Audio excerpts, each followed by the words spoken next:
please stand for the Pledge of Allegiance? I pledge allegiance to the flag of the United States of America and to the republic for which it stands, one nation, under God, indivisible, with liberty and justice for all. Thanks for coming, everybody, braving this cold weather. And I was one of the fortunate ones to go to the Lions game last night, so that was fun. I got to do it. I got to tell my cold weather joke. It's so cold outside. I even saw a politician with his hands in his own pockets. That's cold. So, anyhow, we got a long meeting tonight, so let's go into roll call, please. Cindy Valentine here. Chris O'Regan? Here. Christy Hilton? Here. Artie Bryson? Here. Mark Bouchard? Here. Maureen Bory? Here. John DeBoyer? Absent excuse. And before we get into our public hearing, I'd like to have a moment of silence for Officer Silvers. He was a court officer that was working in Clay Township, and he was killed a little over 2 weeks ago. So I'd like to have a moment of silence on his behalf, Officer Silvers.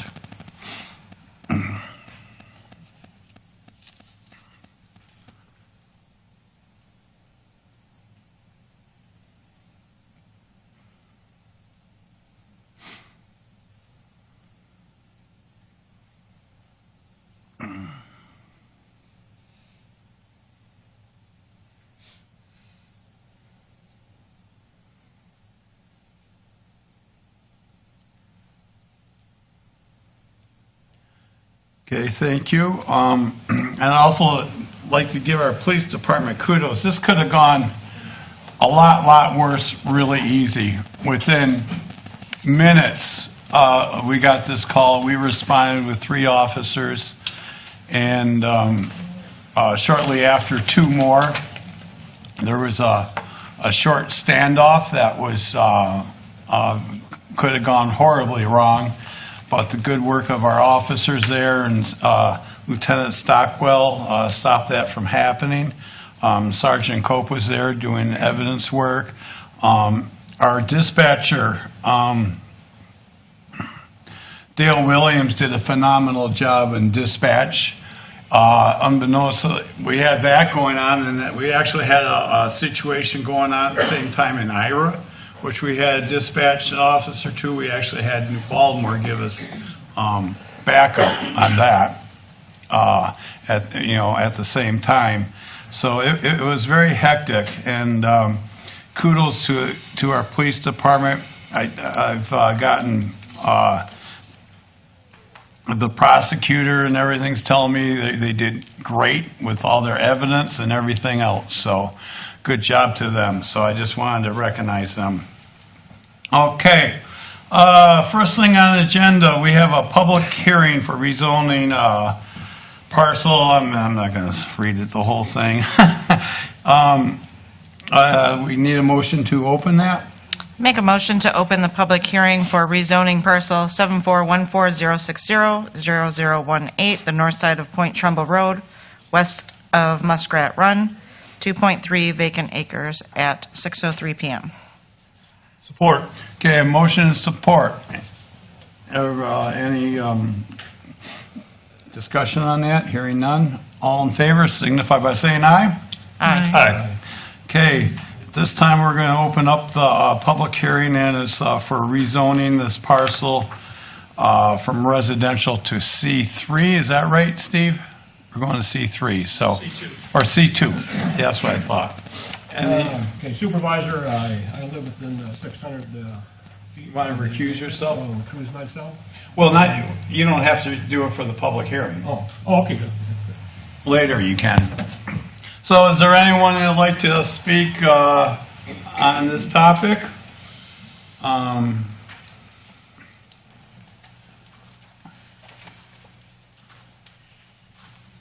State your name and address and have at it.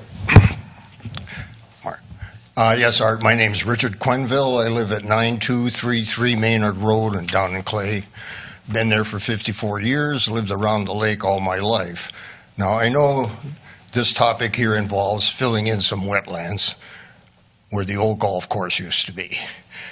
And I know there's rules and regulations involved in that. Now, I want to make it very clear, I'm not against a dollar store, but you have $3 stores in the general area here that are about 20 minutes from where we are right now, either way. All this store is going to do, if it does get built, is suck the business away from these other stores, because even myself, instead of saying, well, instead of driving to Marine City or driving to Algonac or down to Ira, I'll just go here. In the end, the total package is not going to create any more revenue for the dollar store. It's just going to suck business away from the other ones. Down the road, I can see, when you're in business, you're there to make money. So down the road, I can see the management of the dollar store saying something like, well, you know, this store isn't profitable. Let's close it. We got enough closed stores around here. You know, we don't need another one. Now, I'm not saying that's going to happen overnight, but there's a strong possibility of that down the road happening. So I want everybody to consider this proposal very carefully before they vote on it. Thank you. Okay, thank you. Thank you. And also, this is just for rezoning. It's not specifically for the dollar store, but we all know that's what they want to put there.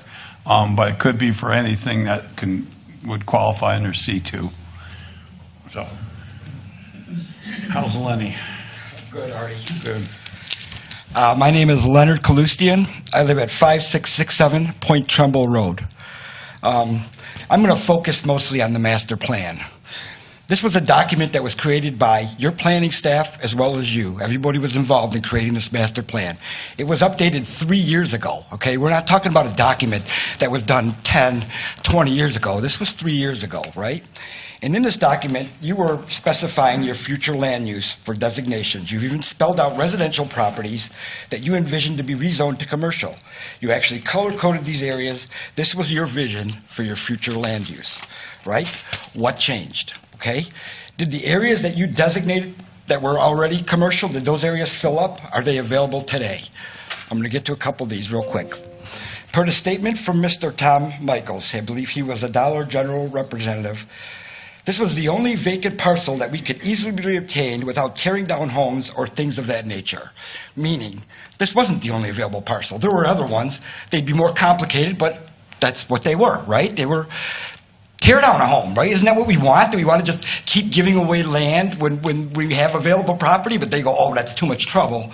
Let's just go here and take some more commercial property. What happens when the next person comes along and says, well, you did it for them. You know, we don't want to have to deal with that messy stuff. Why don't you give us some of this other more residential property you have? Okay, so I'm going to move on. Your planner, Mr. Casson, I'm sorry if I pronounced that incorrectly, Mr. Casson's, his statement was, there are varied zonings to the east that include C2, C3, and RM. The master plan shows that the area to the east eventually to be developed as commercial. Eventually, opportunity. This is opportunity. Why eventually? Right? You got somebody that wants it, and you have it. So don't say eventually, right? So he recommended approval due to the proximity to the commercial properties, as well as anticipating growth in this general area. Well, do you mean the general area, or do you mean are you going to follow the master plan? Because if you say the general area, then I should be able to zone my property commercial, and anybody else that's anywhere in proximity to this commercial property should have the same rights. I should say, well, I want to put a windmill, or my neighbor, Johnny here, he lives next door to Colony Marina, directly next door. Can he put a marina next to his property because he's adjacent to a commercial property? It doesn't make sense. You made a plan for this very reason, so that, to avoid arguments exactly like this, because everybody else is going to come knocking and saying, why can't I do it, right? So the planning board. To be honest, I thought they would be a little bit more of a buffer. I did. I thought they would ask some valid questions based on public comments and the documents that they received from me and other people, right? Well, they weren't.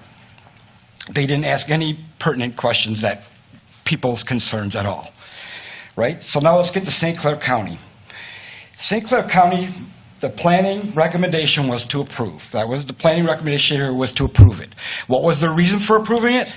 they were being in compliance with the township planner's recommendation. So that wasn't their thought. They were just being in compliance with the township planner recommendation. I'm not saying this to be a smartass or anything else, but the definition of compliance is to obey. The definition of compliance is to do something that is desired by someone else. The definition of compliance is to willingly do what they are asked to do. I'm going to stop there. Now, I have a couple questions. I'm going to be brief because I know other people want to talk. My questions are, is there currently any available commercial property that is suitable for this development? Now, you going to answer questions, or do I just... No, it's public hearing. I That's don't fine. have That's fine. the I think answers. I answered that question with Right. a statement Yep. from, okay, so that's fine. Would this rezoning promote or benefit the public welfare? Is this necessary, right? In lieu of all the things we've said, all the documents I've sent you, is this going to promote the public welfare? Are we building a community center, something that'd be wonderful, right? A nice, nope, we're not talking about that, right? And again, you've noticed I've never said one bad thing about Dollar General. They have every right for commerce or to do business, right? This is not an argument about Dollar General. This is about the zoning, right? Yep. All right. Would denying this request prevent the current property owner from developing this land for its intended use? Meaning, would this create any hardship for him? Would he not be able to use the land for what it was designated for, what you left on the master plan to be residential property? Again, I think that question is answered clearly, because if it's good enough for Dollar General, it's good enough for homes. Okay? Last but not least, this is to the trustees. I would like you to deny this request based on all the documents that I've provided you, as well as some of the comments that I've made today. And lastly, it's okay not to be compliant. Thank you. Okay, Thank you. Any other comments? Come on up.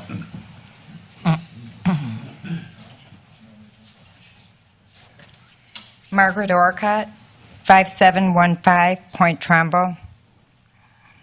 My concern with this, same as Lenny, it's not about a Dollar General. When summertime comes, we have all the kids out of school. So if you visit that end of our road down there, we have a sidewalk only on one side of the road. That's where the kids ride their bikes. But now, and I'm not wanting to bring Achatz in this, but last summer, you know, we line up down M29, and you watch the kids go out on M29 to go around the cars that are blocking the sidewalks. Is this the same thing we want with the Dollar General store or any store being there? Blocking the sidewalks from our young kids, using them, riding their bicycles or their skateboards or their rollerblades. That's not what I want to see. I don't like it. The traffic is just too much to jam up the kids on this. We don't have a whole lot going on. The kids go to the park. They use the sidewalks to go there. And a car flying into a driveway. Are they going to look for that child that's walking across that driveway there? No, because there's so much traffic, they're just going to fly on in there. And that's my end of it, is the children in the summertime who are on these sidewalks. Thank you. Thank you. Any other public comments right now? Come on up.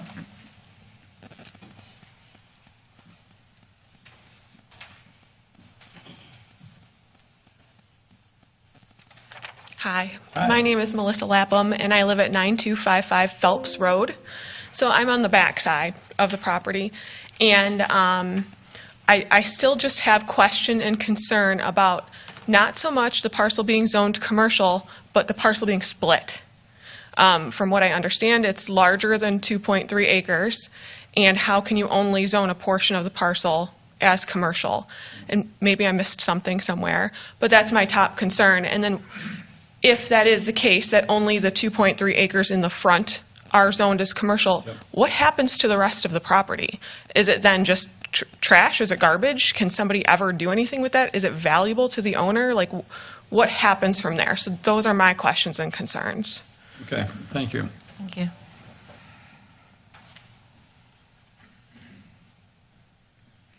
Any other comments? That's all you got for us? I could could spend more time talking. No, I know you can, Lenny. We'd be here all night with you. We're not even bringing up pickleball with you. All right, sounds good. Thank you for everyone. I'd entertain a motion to close the public hearing. I'll make a motion to close the public hearing at 6:15 PM. Support. Okay, motion support. Any discussion with the board? Hearing none. All in favor signify by saying aye. Aye. Okay, the public hearing is closed, and we're going to continue with the rest of our agenda. Next thing we have is bills payable. I'll entertain a motion. Board, I'll make a motion to approve bills payable in the amount of $157,121.51. Support. Okay, we have motion and support. Discussion? I had a question about the legal fees for the election. I'm trying to find it now. $6,000 for legal fees. I didn't know what that was for. I had the same question.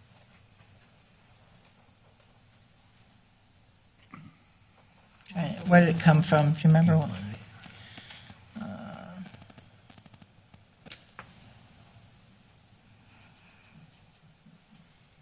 That was from Fahey's office for consolidating election precincts for the resolutions and doing the legal research. So that was consolidating the three, right? Both of But them. now, it's for both, okay. Okay. All right. Okay. Any more discussion? Okay, we have motion and support. Roll call, please. Chris O'Regan. Yes. Christy Hilton. Yes. Artie Bryson. Yes. Mark Bouchard. Yes. Maureen Bory. Yes. Cindy Valentine, yes. All right, passes. Next is our supervisor's report. That's me.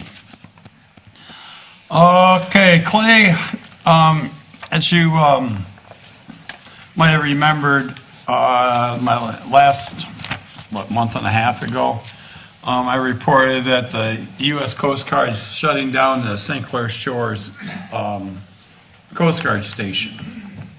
And I sent letters to everybody, and in response to that, they're actually hosting a meeting here at Clay Township. The U.S. Coast Guard is coming here to host a meeting about their plan, how they're going to respond to our area now that the station is being closed. And it's coming up this coming Wednesday. We're going to have a lot of the first responders here from really the whole county here. And That's not a public meeting, though, correct? No. It's a closed meeting. right. And voicing concerns and with them and review their plan.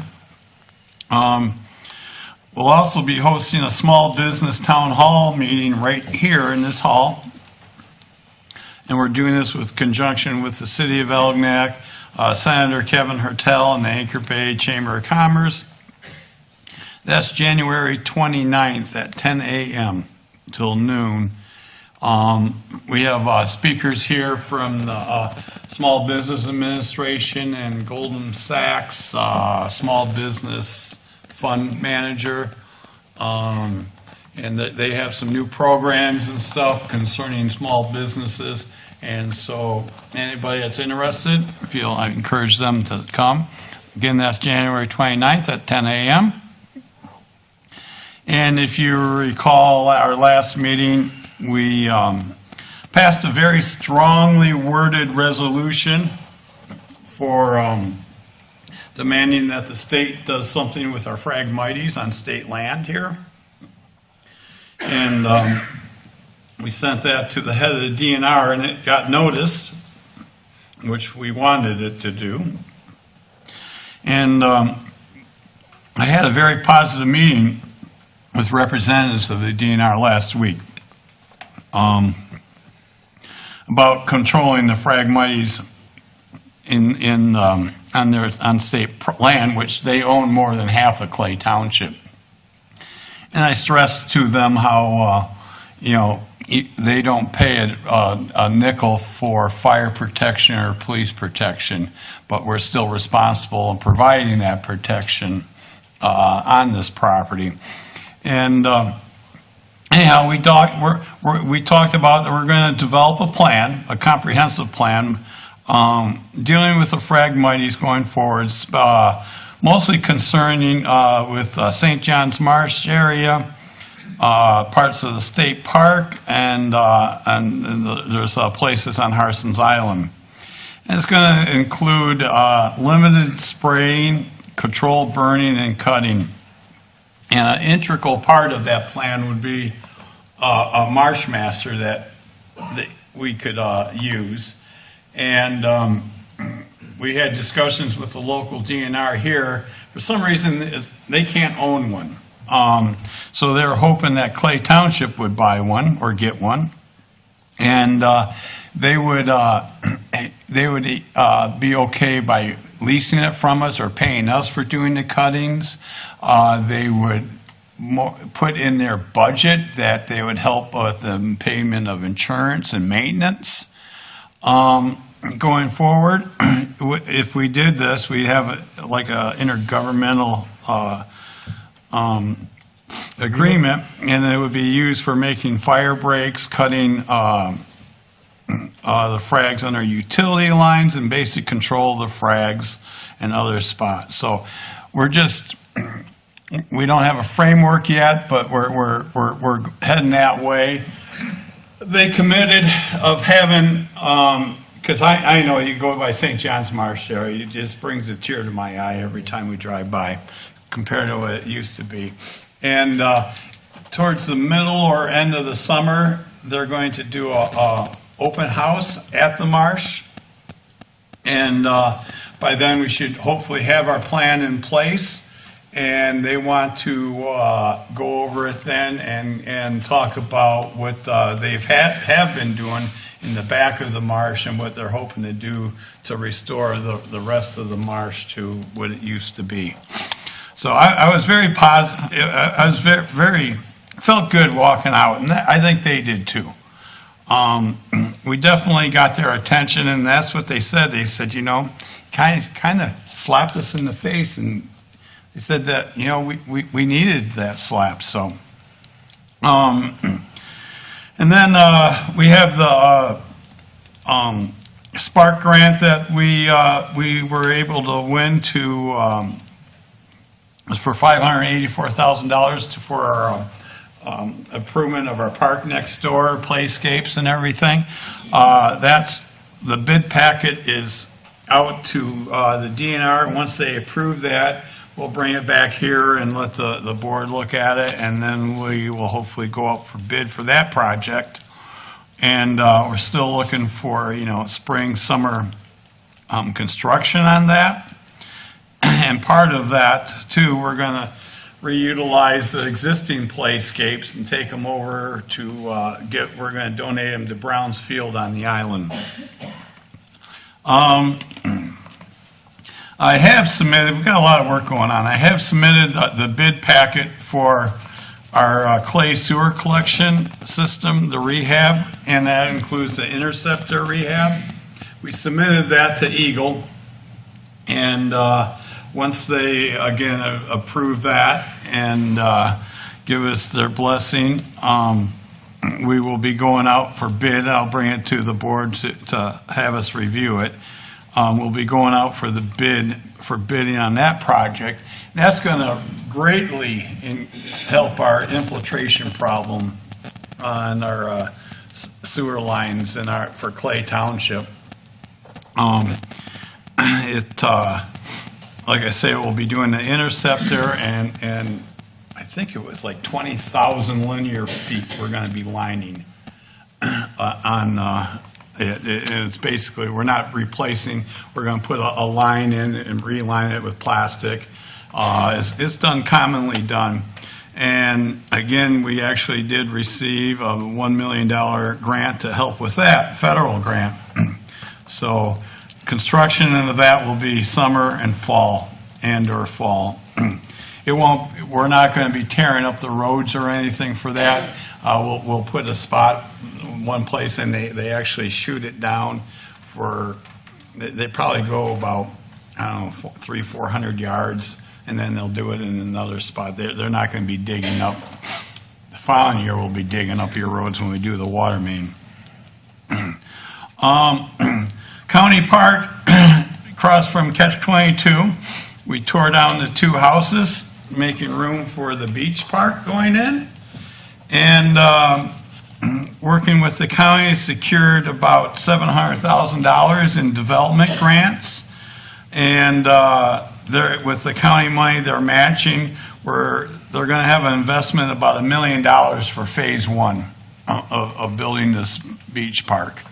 And it's going to consist in the beginning of a parking lot, a large pavilion, trailheads, handicap kayak launch, and a fishing deck, and some more things. The county actually did, the county actually did buy the yellow house next to it where they do the wood cutting. And so that's going to also be part of the beach or the park. They have agreement. He has a pretty substantial length of time he can stay there to find some place to relocate. But I think they're going to probably use that house for an office to manage the park. We didn't do it though, right? The county did everything. Yeah, Tearing it down. it's a county park. Okay, yeah, I thought. But I You said helped, we did it, so I thought, I well, helped maybe we them did. with it. And they did get a DNR trust fund grant to help purchase that house. They are updating the master plan to include that house, and I should get a copy of that fairly soon. This park's going to be nice. We're talking about total, probably 3 different phases, about a $4.5 million investment on this park. So, I'm glad that we were able to get the county to do it. Some people said, "Oh, the township to do it." We don't have the wherewithal and the resources to do it like they can. So, Will it be a paid park? what's that? Pay to get in? I'm sorry. You have to pay to get in that? No, it's a county park. So, working out the details with Bluebill Bridge we're going to be replacing that bridge this summer. Rough estimates, it's going to be about $800,000, and after a federal, state, and county grants, the township share will probably be around $2,000 or $3,000. We can handle that. Can't handle $800,000. So kudos to St. Clair County Road Commission for helping us out on that project. And also, Clay is approved to receive the funds to pay for half of the paving of Fruit and Cemetery roads. That's about a $90,000 gift to help us out with that. Been also working with the county road on Harson's Island on Bates Drive. There's 6 or 7 bridges that goes over canals, and the approaches where the seawalls are, they're starting to fall out, and so we're looking at, I've had 1 or 2 meetings with them. They're going to be looking at prices and develop a plan to basically fix the seawall itself. It's okay. They got to fix the tiebacks, the whaler, and the cap, and get some more life from it. They're breaking out. Got a lot of broken tiebacks there.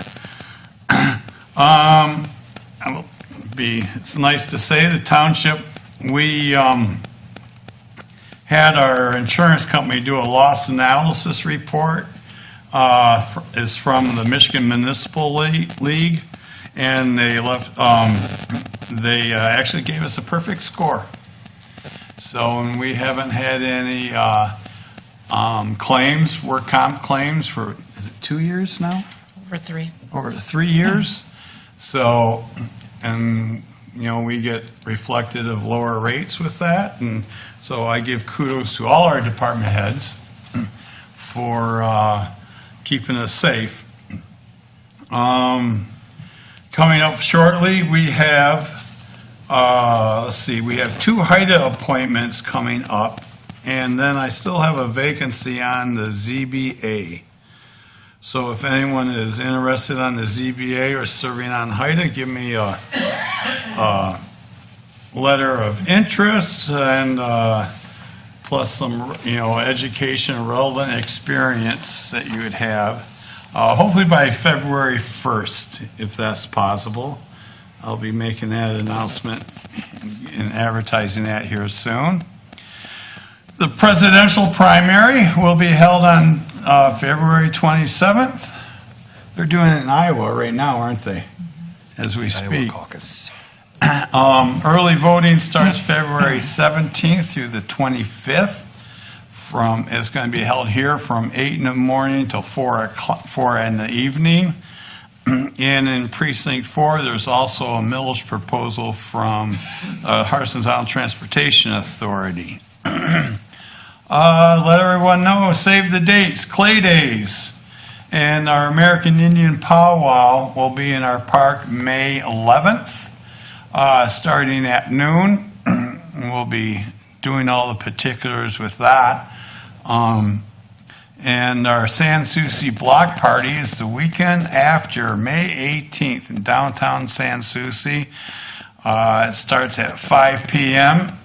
and we have 3 great bands on 2 different stages. We're amping it up. We really got some great entertainment for that. And everyone's welcome. It's free. Bring your cooler and lounge chair, and we'll be dancing in the streets there. And New Year's Day, the mayor of Elginak, Rocky Gillis, and I took a plunge in the mighty St. Clair River on New Year's Day. It was the first annual Looney Doop, and it's a Scottish tradition where in Scotland, they dress up and they all jump in the water on January 1st. And we actually raised some money that went to No Limits Fishing Charter that provides fishing charters for handicapped people and their families. It's a great cause. And they do 3-4 charters a week, and for handicaps and people, veterans, and everything else. So that's my report. So thank you for that. Next we have public comments. Do we have any public comments? Come on up and state your name and address. Hi, Jacob Bryson, 274 North Main Street, Marine City. I'm here to discuss the HIDA proposal, if you will. So I know HIDA has been advertising a rough cost of about $5 million per vessel for their new venture. So Champions Auto Ferry is also actually in the market for a new vessel. We've been contacting several shipyards. And this morning I received a phone call from Burger Yachts, or Burger Boats I should say, which built the vessel that HIDA is looking to purchase. At that time they indicated to me that today the rough cost for that vessel is $6.2 million, and that number is expected to increase as the year progresses. Okay. So, and just as a general industry-wide kind of a synopsis, and I can't speak to Burger Boats, but most shipyards are actually going or transitioning away from a firm fixed price contract and going to cost plus fixed fee or cost plus fixed percentage. And that's to shift the inflationary risk from the shipyard onto the vessel owner. So now I know that HIDA is not asking for money to build a new vessel tonight. But, from my point of view, and forgive the pun, but if you're going to miss the boat by a couple $1 million for the purchase cost of a vessel, it does beg the question, in any budget that gets presented to the board, how many other errors, omissions, or inconsistencies are in that budget as well? Thank you. Thank you. Thank you. Any other comments, public comments? You ask a question. Yeah, come on up, sure. We can't answer, but you can ask.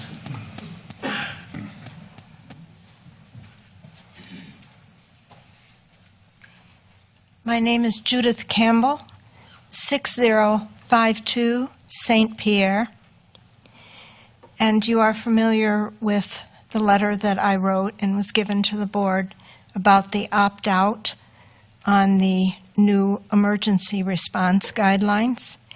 And my question is, I was told it's going to be readdressed and voted on in the spring. I would like to know the date of the meeting when that's going to be. I can get back to you with that, Judy.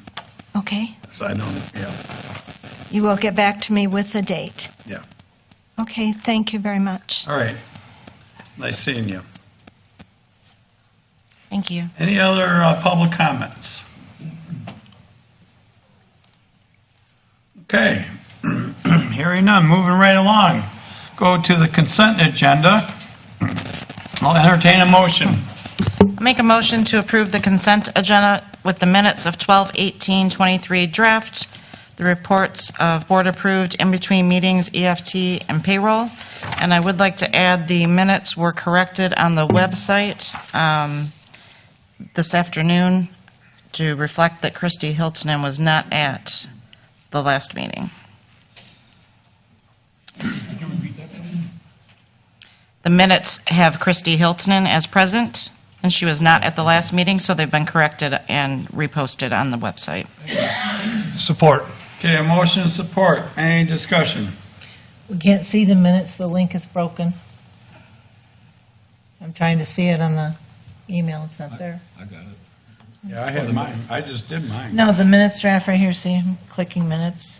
You get the minutes up? Click the minutes. Oh, that's right, I didn't. I can't see it. Something's wrong. Okay, I'll check it. And then I have, did you already support? Sorry. I didn't know. Yeah. Okay. I have a question on the payroll. I see that Christy got $1,000 more. That's not normal, is it? You all each usually get 3,000, she's got 4,000 on payroll. Yeah, that's the other half of my medical opt-out. Oh, okay. Wanted to know what that was. I opt out of medical insurance. Right. You get more than 1,000 for that, right? Yes, it's 3,500. 3,500. It's just splitting it up. Yeah. Okay. Payroll before and that one. Okay. All right, so we got the consent agenda. Any other discussion on that? Hearing none. All in favor of the consent agenda, signify by saying aye. Aye. Aye. Anyone opposed? I am opposed. Okay. You got that, Cindy? Yep. Okay. Fire chief report. You're busy over the high winds. Just a little bit. Yeah, We managed, though. I know you did. Good evening.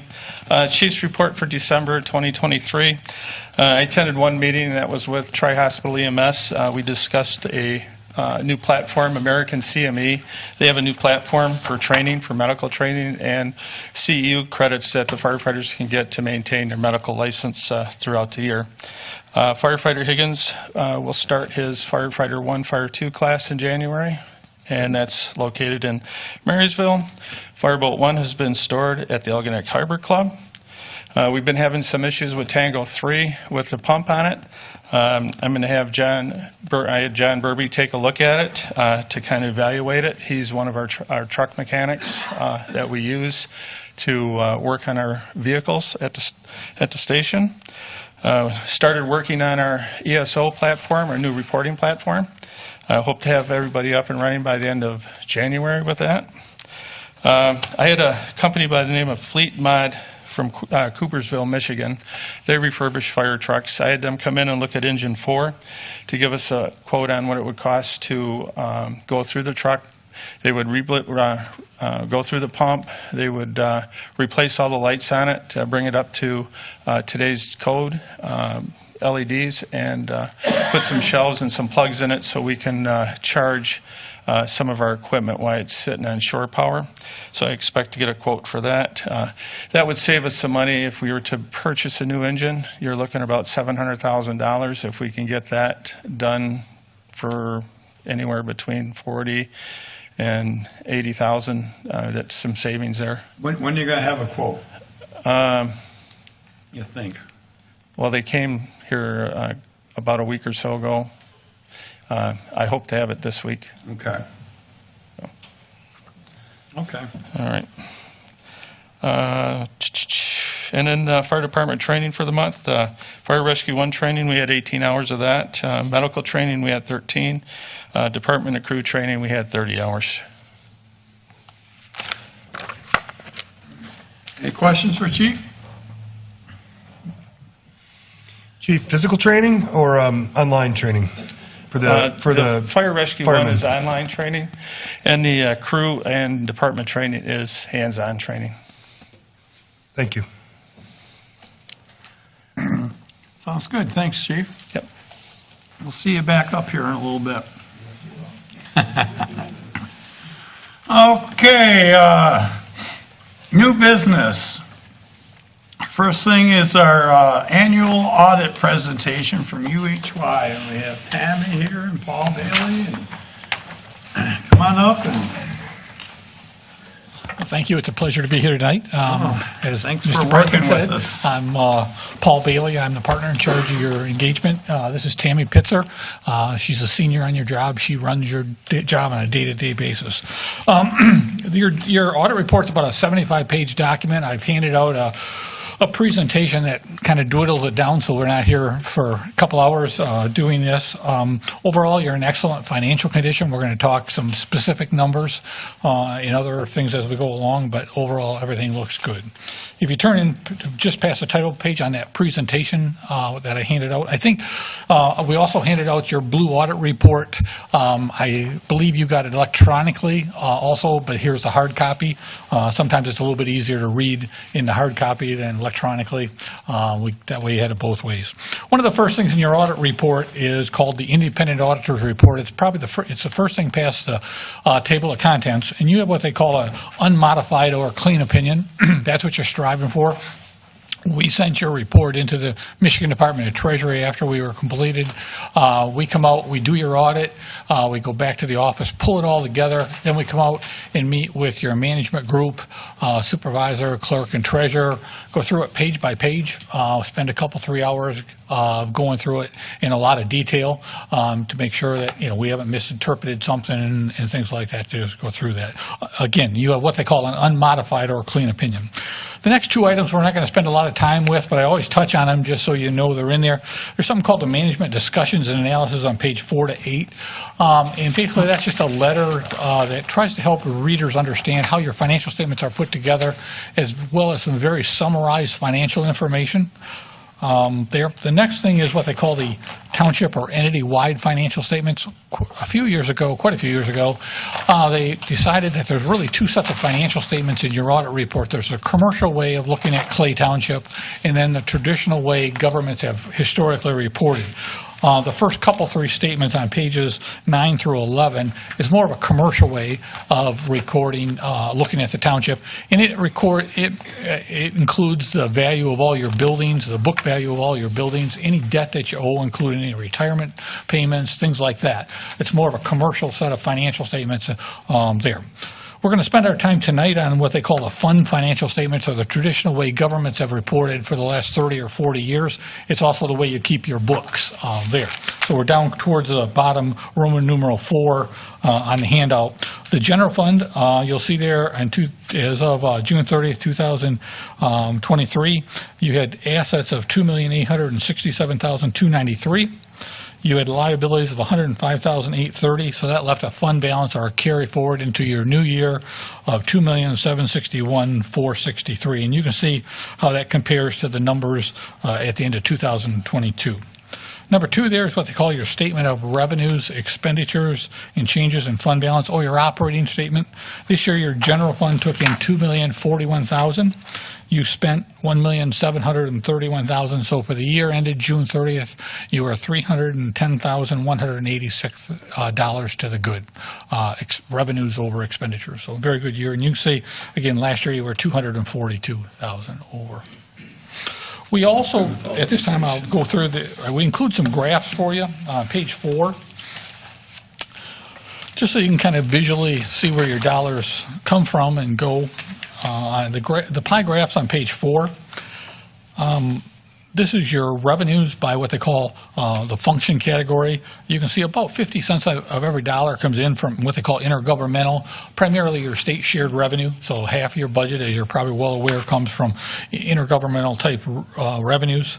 The next largest chunk there is taxes. That accounted for 26% of your general fund revenues, and then licenses and permits, and you can see the remaining categories there. And it stays pretty consistent from year to year. Well, one thing I always caution with pie graphs, when you change one piece, it affects all the others. So just because the numbers change, you got to really dig into it sometimes. So if there is a change, we spent less. Well, you might have spent more just as a percentage because something else changed. So I always caution with pie graphs, they can be deceiving. Page 5 does the same thing for your general fund expenditures. And you have, in your general fund, you spent approximately 64% of your money on what they call general government. That's the supervisor, clerk, treasurer, assessor, a lot of different departments. These categories are dictated by the Michigan Department of Treasury. They publish a uniform chart of accounts that specify various departments and how they are to be put in there. In yours is pretty much general government because your police and your fire are in their separate fund because you have separate millages for them.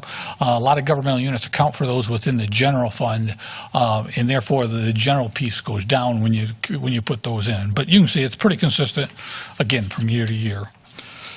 The last page, last graph there, takes the township and all your funds that you have, and we're going to talk about the various funds, and says, and kind of takes a look at where you spend your money.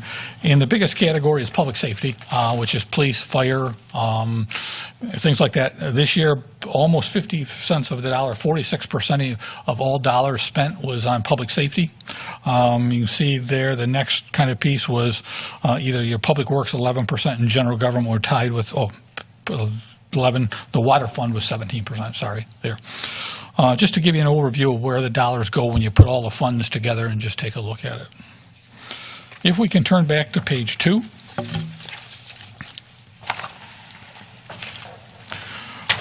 As I indicated, we talked about your general fund a little bit, but there's a number of other funds that are used to account for operations of the township, and they're called what they call special revenue funds.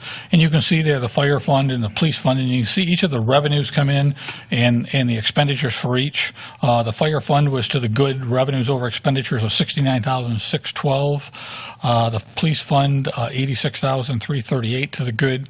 The rubbish, you had spent a little bit more than you took in by $35,117. The drug enforcement fund was to the positive revenues of $4,468. Your lawn, Oakland Lawn Cemetery, negative $140. Music in the Park, a positive $2,048.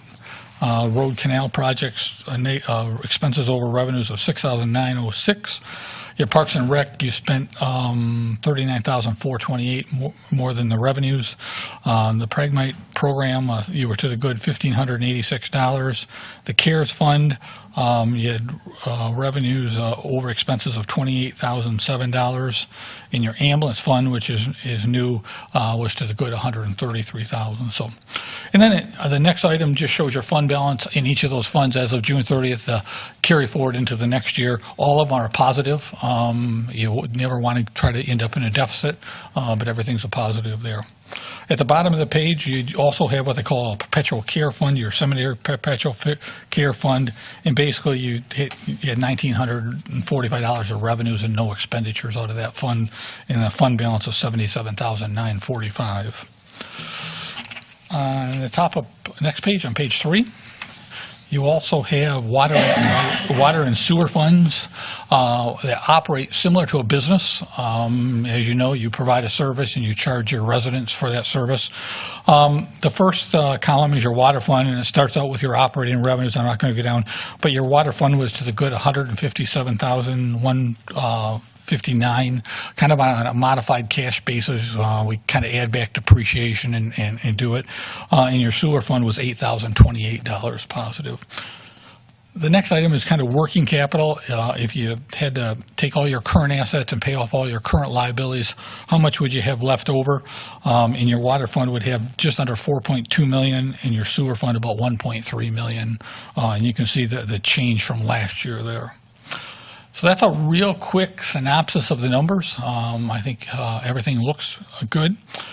There's a couple letters I want to go over, but first of all, I'll be happy to answer any number question. Tammy or I can. So you think we're in pretty good economic conditions? Yes, sir. You have a grade on that? What's that? What kind of a grade is that? Well, I said excellent condition, so, I'd say you're an That's what I wanted to hear. Yeah. It's not an A, B, or C, but, There's a couple letters in the back of your report that they're loose leaf letters that just kind of want to touch on. The first one is it says Independent Auditor's Report on Internal Control. As I've explained in past years, when we come in and do your audit, not only do we audit the numbers, but we take a look at the controls to make sure there's two sets of eyes on all transactions. We also take a look, are all our invoices approved by the board? You approve bills tonight. We took a sample of invoices that were paid during the year. We trace it to the minutes to make sure, in fact, they got in front of this group. We do a lot of those checks and balances. If we become aware of any what we call weaknesses, we're required to report it to the board. I'm happy to report there's only one small one, and it's a technicality. Back when Enron was going on and everything, they had come up with the idea that every entity, whether it's General Motors of the world or a gas station on the corner, should have somebody on staff that can draft these financial statements and all the notes. That's just not feasible for our size of clients. You rely on us to help you do that, but it's technically a small, what they call a weakness in your system, because you rely on an outside party to help you do that. But most of our clients that we audit, your size, have that same issue, and I wouldn't, worry about it. We specialize in doing governmental accounting. That's the only comment on that letter there. The second letter is called the Audit Communication Letter. Because we're not required to come to a meeting like this, we always have, and we appreciate the opportunity to answer your questions and go through it. This just kind of goes through whether we have any problems. We start, late spring, talking about, audit dates and so forth and how it's all going to work. And your staff pulls stuff together, as much as they possibly can. And then we come in and do the audit, as I said, go back, pull it together. This just kind of explains there were no difficulties. Where it says significant audit finding, that's just a broad terminology. There's no weaknesses there. I would like to point out something there. In your 2002 audit report, we included the Harson's Island Harson's Island Transit Authority. God, I was drawing a blank for a second. And when you have separate entities, you've got to take a step back and judge whether they should be included with the reporting entity that you're auditing. And one of the big questions is can that entity impose their will on the other organization? And last year it was our understanding that your board was required to approve their budget in order for them to operate. A few things came up while we were doing the audit, so we started digging through the bylaws and the articles a little bit more in depth, and it became apparent that really wasn't the fact. So under accounting standards, they no longer qualify to be part of the Clay Township reporting entity. Doesn't mean there's not interactions back and forth and how they operate, just the same way they did last year. It's just what can be reported in your audit report. That's the only difference there. So they're no longer what they call a discreetly presented component unit. If you looked at last year's audit report, their financial statements was in your audit report. And again, it was just a misinterpretation of that, of whether you, what duties or what oversight you had on that entity. The rest of the report here just talks about whether there was any difficulties during the audit. Everything went as planned. We also, as I indicate, when we get the audit done, we come in and spend the time with the supervisor, clerk, and treasurer and go through it page by page. And some of the things we talk about, sometimes we put on the back of this letter just so everybody kind of has an idea of what we talked about. The last page, they're not weaknesses, they're second to last page. Just a couple areas, the administration charge, we just like a little more documentation. And then, as the supervisor pointed out, you're getting a lot of grants. There's certain written procedures and things that have to be in place when you get federal grants. Probably, and if you spend more than $750,000 in any 1 year, we have to do a special type audit that the federal governments are looking for, and we have to test to make sure you have those in place. So before we had that will be in play next. What's that? That will be in play for this current year. Good. Because we're going to get more than. Yeah, we're just trying to give you a heads up so we don't have any problems when we have to audit that. So that's really all it is. I'll be happy to answer any number of questions, procedural questions. Again, overall, everything looked good. Paul, in receiving a federal award, as it's listed, or a grant in this case, right? There's going to be additional paperwork that you're going to require, and the state or the federal government may require as well from us. So do those get implemented immediately upon approval of the grant, or do they have to be implemented once we actually receive funds? A lot of them are based on the expenditures, keyed on when you expenditures. For instance, there's procurement, for instance. That's the easiest one to understand. Yep. So you can get a grant and there wouldn't really be any requirement to have written policies in place right then. But before you can spend money, you have to have a procurement policy. Then you bid the project, and you got to make sure that procurement policy meets all the federal regulations. And there's, like for the procurement, there's 3 different levels of purchasing. There's the micro purchase, there's a small purchase, and then the higher level. And as you go up, the small purchase requires very little, checks, checking around for price, and then all the way to the formal bidding process. So it's really keyed more on the expenditure side of it, I would say, than getting the grant or receiving the money. So when we went over this in our draft meeting, I also provided you some of the policies that we did have for federal grants. Did you guys have a chance to review those? Because I don't recall any feedback from that as far as what additional ones. I was going to say, we passed something. Yeah, we have, and 10 months ago. Yeah, we copied them for you guys at the draft meeting. The procurement policy. Yeah, federal. Right. And then we did talk about that there's other policies too that are going to need to be Okay. implemented prior to that. The cash management policy. Yeah, we can work with you, on that. Cindy, I don't remember seeing the procurement policy, but I'll go back and check. Okay.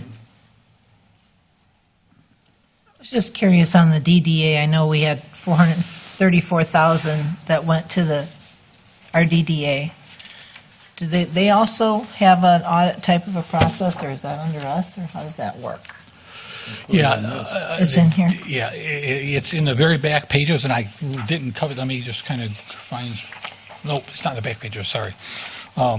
When there was 2 discretely presented component units. Your DDA starts on page 9, and it shows the assets of $657,000.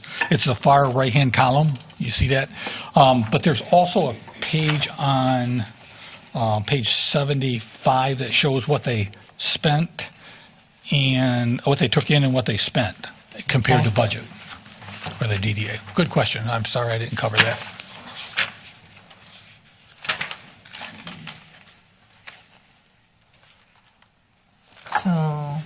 So that's their, they have $661,000 and they spent. Okay. Got it.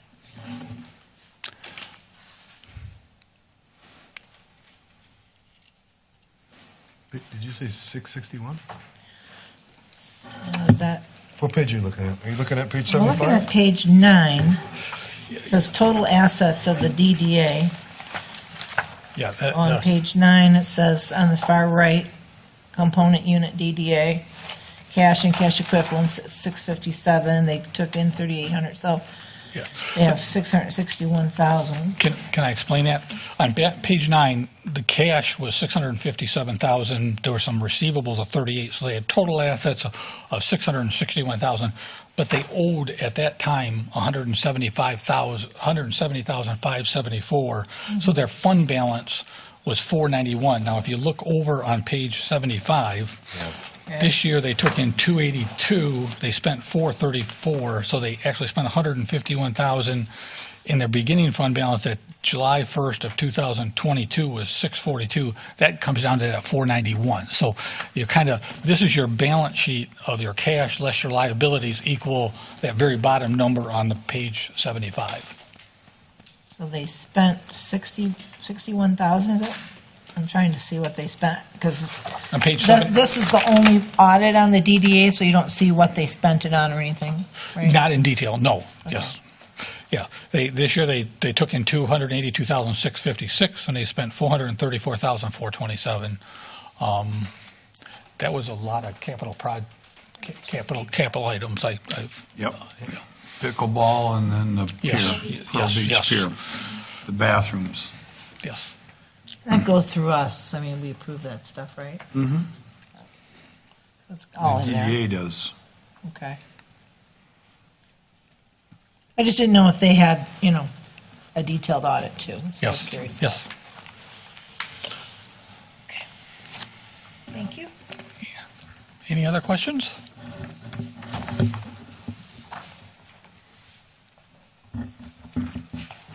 I'm good. I'm getting tired of looking at these numbers. I've been looking at them for a year. Right? Well, thank you. It's a pleasure to work with you Thanks, again. Paul. Thank you. Paul. Thank you.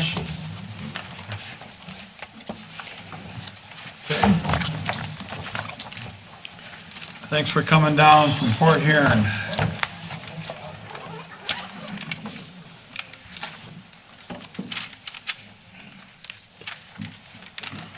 Okay, next on the agenda, we have a HIDA request for monetary support. Is there someone here from HIDA? Okay.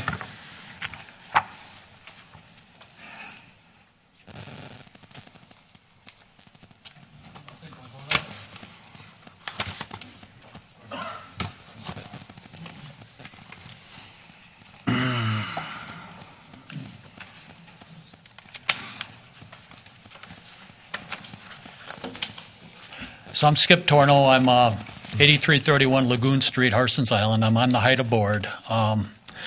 Just kind of as a lead-in, I've been involved in local politics for over 20 years, 4 of which on the HIDA committee, but prior to that, both as elected and appointed official in Romeo and Bruce Township. So yeah, I've been around a little bit. When I got on HIDA, I found it curious that there was no money budgeted for the Transportation Authority. I'd never run into or seen anything like that. Just found it very odd. But anyway, coming to you guys tonight to ask you for some funding. We haven't had any. We're looking for if we can get 200 grand out of the ARP funds we can use for finishing our feasibility study and also get our grant writer back. So that's what we're looking for. Okay, I mean, this is the first we've known, I mean, we got this letter, and I'm sorry, I didn't know what they're asking for. Well, They said they're asking for a budget. Yeah. Requested to receive a budget, right? Yeah.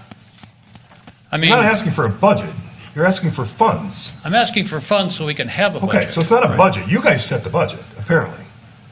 Right? We'd- Well, of which we'd we like have to not have a seen. budget. We But don't have any You're money. asking for funds. Yeah.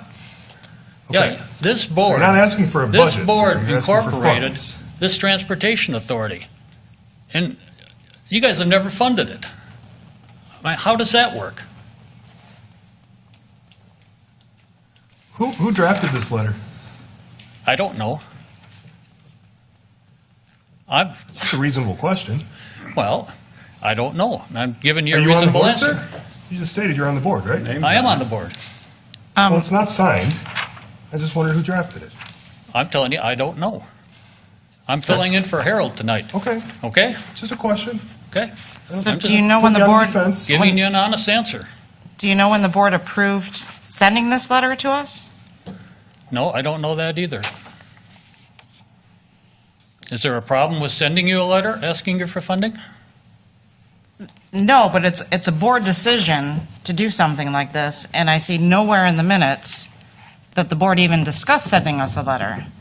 Because we were looking for information, because it's very vague, it doesn't list an amount, it says you're asking for a budget, but what you're asking for is monetary, you're asking for an amount, so I went through the minutes looking to see your discussion with regard to it, to try and understand it a little bit better, and I find nothing in your minutes about requesting this from. So the Open Meetings Act, you have to have every decision made in a board meeting. This is an act on behalf of the board of 5 people. And I see nothing in your minutes or your agendas about doing this. So is this one person sending this, or is this everybody on the board? And if it's everybody on the board, that technically is a violation of the Open Meetings Act. Okay, I understand what you're saying. I don't have an answer for you.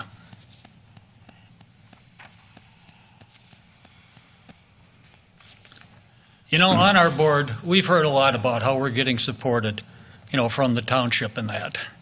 And we've asked for things in the past, like, can we talk to the attorney? We were told no. Can we talk to the grant writer? No, get your own. Grant, we don't have a grant writer. Well, Artie, you get a lot of grants. Yes, I'm the grant writer. All right, well, have you ever offered to work with us on a grant? You've never requested me. Oh, come on, Artie. You guys establish this board, and then you throw it back at us like that. Does PCE help you with the grants at all? Sometimes not. Actually, I write them. I sometimes request information from them and to support. I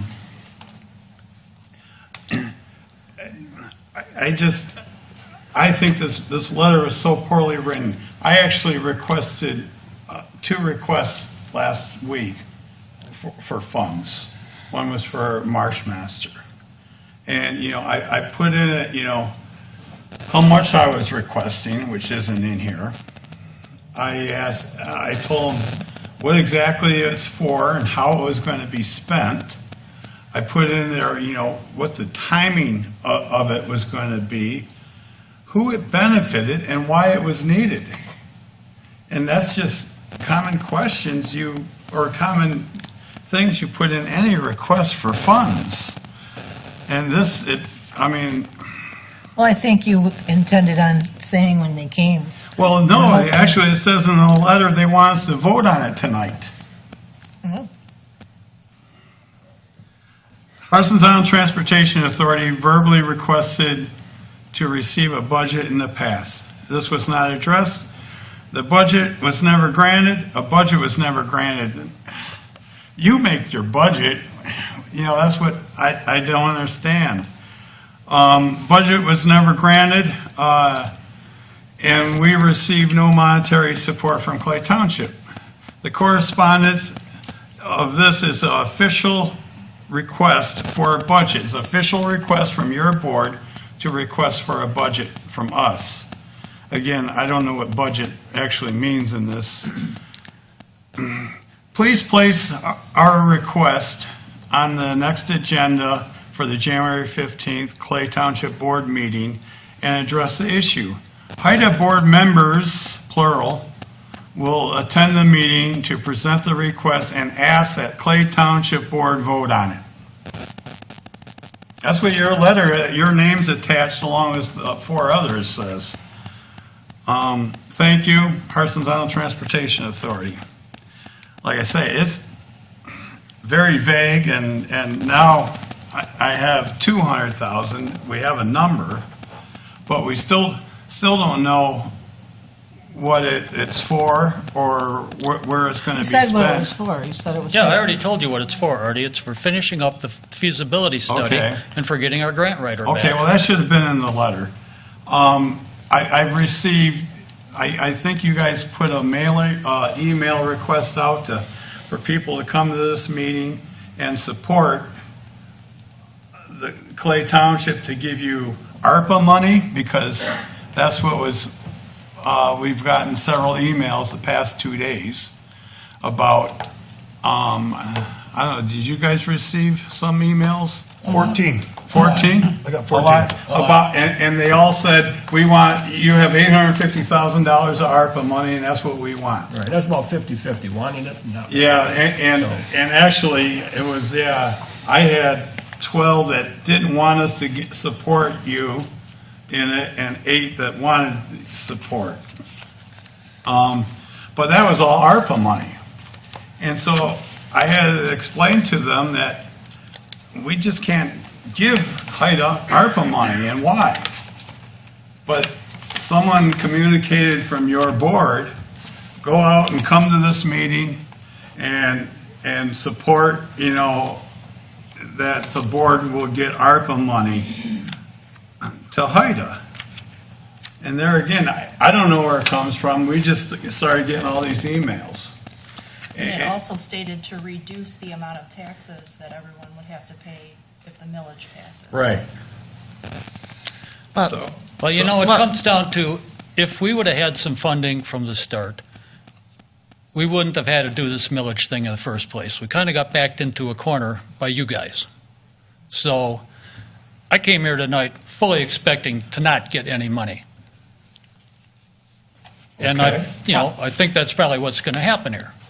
So, Well, we don't have enough, I'm speaking for myself, I'm just one of 7. I don't think we have enough information to make a decision, let alone, like I say, we just found out you're asking for $200,000. Okay. All the emails basically said we want $850,000 of ARPA money. Well, with regards to the ARPA funds, just to be clear, HIDA was taken out of our audit because they are not a department. They are not like the police. They are not like the fire. They are not part of the township general services. The allocation from ARPA was utilized by taking a standard allowance for these ARPA funds. That being said, it has to be used for general government services. That's the guidelines of ARPA. And as HIDA is its own entity, we have no control over HIDA. We don't control your budget or your decision-making. So it's not a government service that's operated by the township, and it's not an approved use of these funds. So we can't take any of this ARPA money and give it to HIDA, just to be clear. okay. So the email that went around about ARPA money is a non-starter because it's not a legal use of our funds. So, It came from your HIDA, your generic HIDA email that went out to everybody, and everyone forwarded that to us.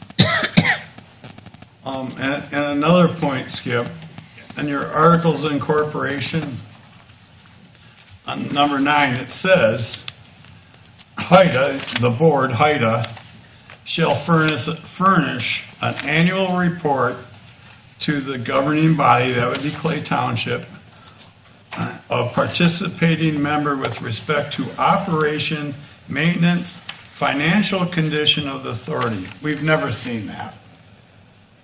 And that's in your articles of incorporation. And I would be hesitant to give taxpayer money to HIDA until we see a budget and progress and other things. And I'm sorry, I got 2-3 attorneys calling me, telling me, we've asked for their budget and they're refusing it. It's mind-boggling, the stuff that I'm being questioned on. They're questioning me, this millage that you guys are asking, under Public Act 196, it states that you have the right to ask for taxation. Have you read this? Mm-hmm. And it says under a special or general election. Well, you're doing it on a primary election. A special is April, or when's the date? April or? May and August. And the general is in November. A primary election is meant to reduce the number of candidates running for a general election. And the theory behind that is, okay, in our case, for this primary, there's just a question of the Republican candidates that we're going to choose. There isn't a question of a Democrat candidate. It's set. So really, no Democrat has to come to this election to vote. So the amount of people that show up to the election, that's the theory behind this. People are questioning me on this. I don't know. Well, it seems if that would have been an issue, Artie, that the St. Clair County Clerk would have pointed that out to us and not let it be on the ballot. Well, they don't know it themselves, but I'm just saying, I'm not sure if it could be challenged or not. I don't know. I have people calling me and telling me these problems. Did you guys have a public hearing for the ballot proposal? Don't know as if we had a public hearing. We had discussed it at our meeting. Okay. With the public. Was it even on an agenda that they were doing it? Well, I don't think it was an agenda item. No, so understand, you have to post a specific public hearing. You have to do a notice in the paper, X amount of days before your meeting, that you are specifically having a public hearing, just like we did this evening with Point Trumbull Road for rezoning. We posted a specific posting for a public hearing. Put it in the paper. The one we had tonight wasn't required by law for us to have. For you to tax somebody, by law, you have to have a public hearing. If this millage goes through and someone wants to fight it and go to the tax tribunal, they have to be on record at a public hearing against the tax. That's where the people get their option to speak and to let you know their thoughts, whether you have this millage or not. So this is going to be a problem if this millage goes through, because there was no public hearing held. And same with the budget, right? You pass Same the thing with the budget. You have to have a public hearing for your budget when you pass your budget. And we haven't even seen your budget. We haven't seen it. I mean, honestly, today I pulled your treasurer's reports. Like I said, I was just trying to find out the background of this letter that you sent us. And I have some issues because you guys have all these expenses every month, $16,000, $18,000, but you never approve anything. I mean, that's the first thing we do on our agenda as a public organization entity, is we do our bills payable. You guys don't ever approve paying anything. You had $23,000 in expenses in November. Those items need to be on your agenda. They need to be approved, and people need to know what you're spending this money on. There's no way to find out where this money was that you received from the state and what it was spent on, other than the only thing I could find was a 22, 23, and 24 proposed budget that was tabled. And then in April it was passed, but it was passed with no board of directors insurance, to put that to the wayside, and yet, so that wasn't approved, and then at the next meeting, Gary reported that the board of directors insurance was renewed through April of '24. Well, it was never approved. So I have a lot of questions.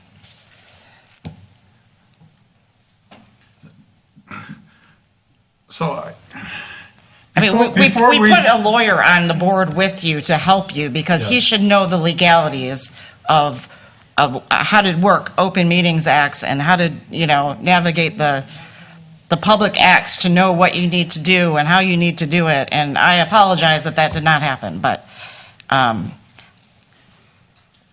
we can't run your board, and your board needs some help. So are we going to just sit up here then and grill me for HIDA, or are you going to address the thing for Well, looking for funding, or what do you I want me to do? apologize that you're the only one here, but these are my concerns, so I have an issue with providing funding, and we can't give them ARPA money. It would have to be money out of a budget. It would have to go through a budget process with our budget for next year, but as far as I'm concerned, but it's just me. I would have a hard time giving them taxpayers' money until they clean the house up a little bit, do a little housekeeping.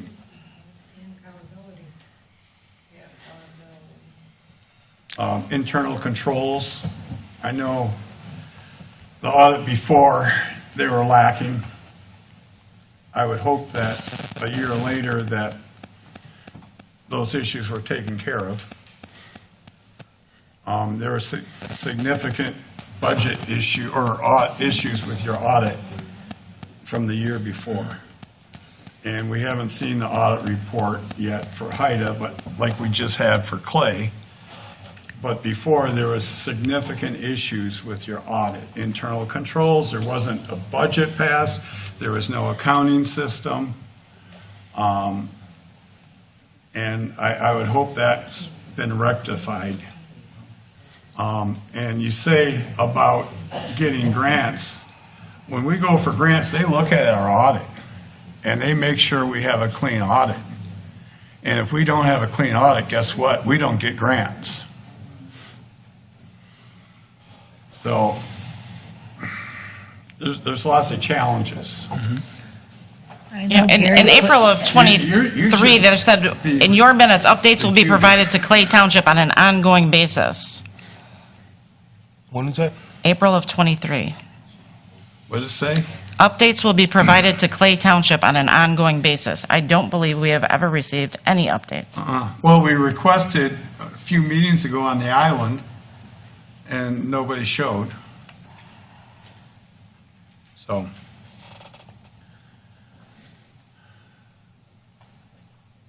I don't know, would you want to withdraw this letter and redo it, or? Yeah, let me withdraw that letter. We'll Okay. redo it, we'll resubmit it. All right.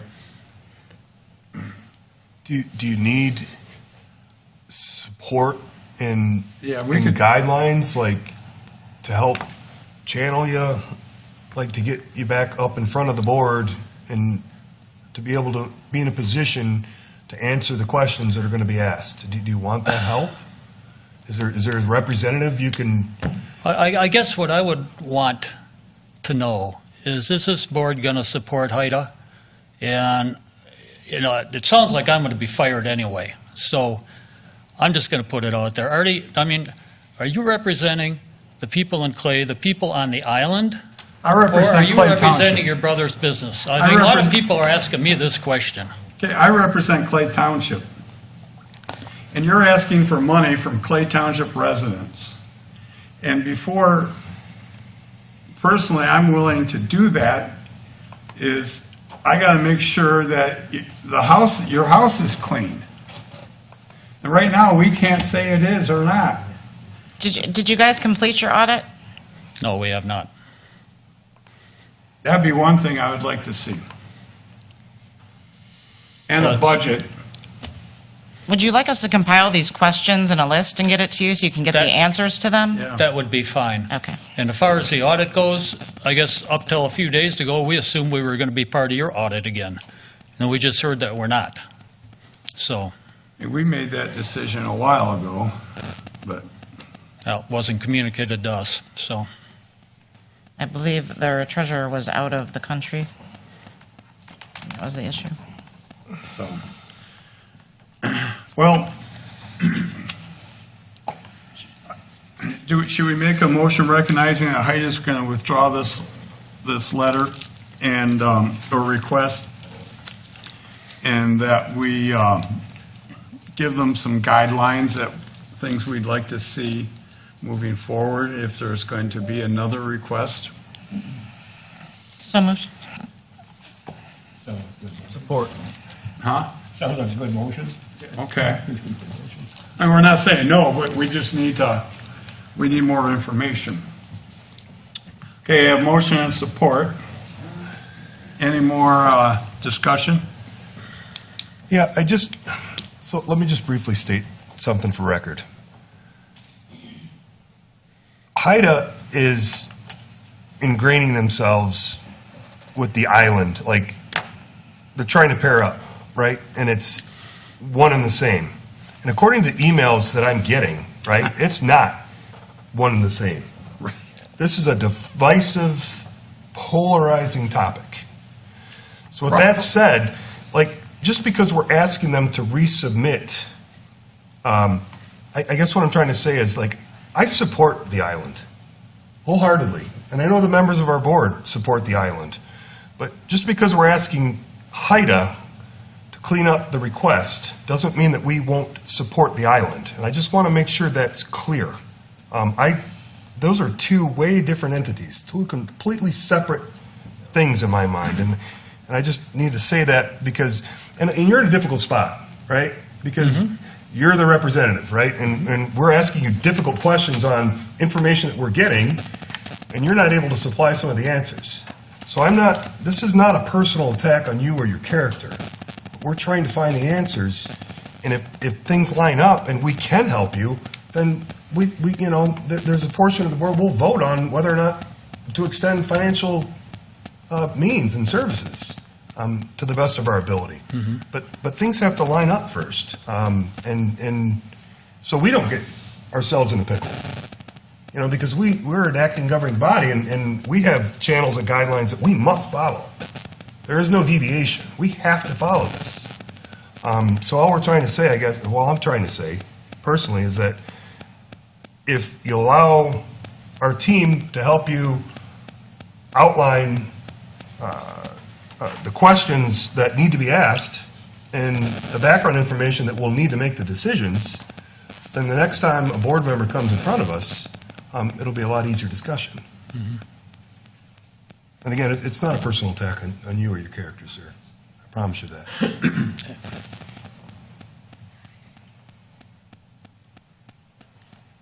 Okay, we have motion and support. Any more discussion? Who supported that? Chris? And you said so moved. You want me recused, right? Yes. We're doing a roll call? What? We doing a roll call? No, we can do. We don't need a roll call for this. So all in favor of the motion indicate by saying aye. Aye. Anyone opposed? Okay, motion carries.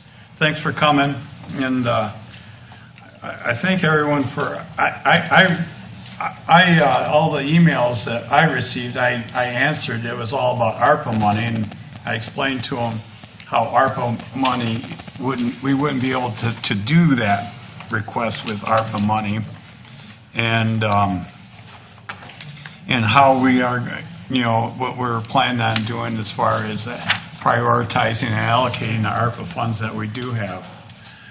There's things on there like to buy a mini pump fire truck for the island for $350,000. We have things on there for active shooting protective gear for our police and other things. So, we're going to have to prioritize and figure out. So I got a laundry. I think we have about 15 things on it right now. So, okay, next rezoning, 2.3 acres of the 43.72 acres from R1 to C2.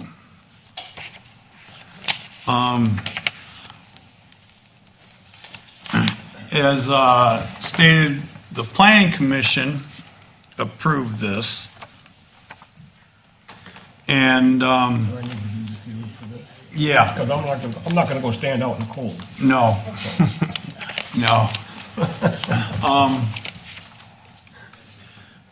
And I'll then close my computer. the process of just so everybody knows, process of rezoning, it goes to the Planning Commission, and they have a public hearing. They make recommendation, and then from there it goes to the St. Clair County, and they basically do the same thing. They review us was done and make a recommendation. And they both recommended that we do the rezoning. And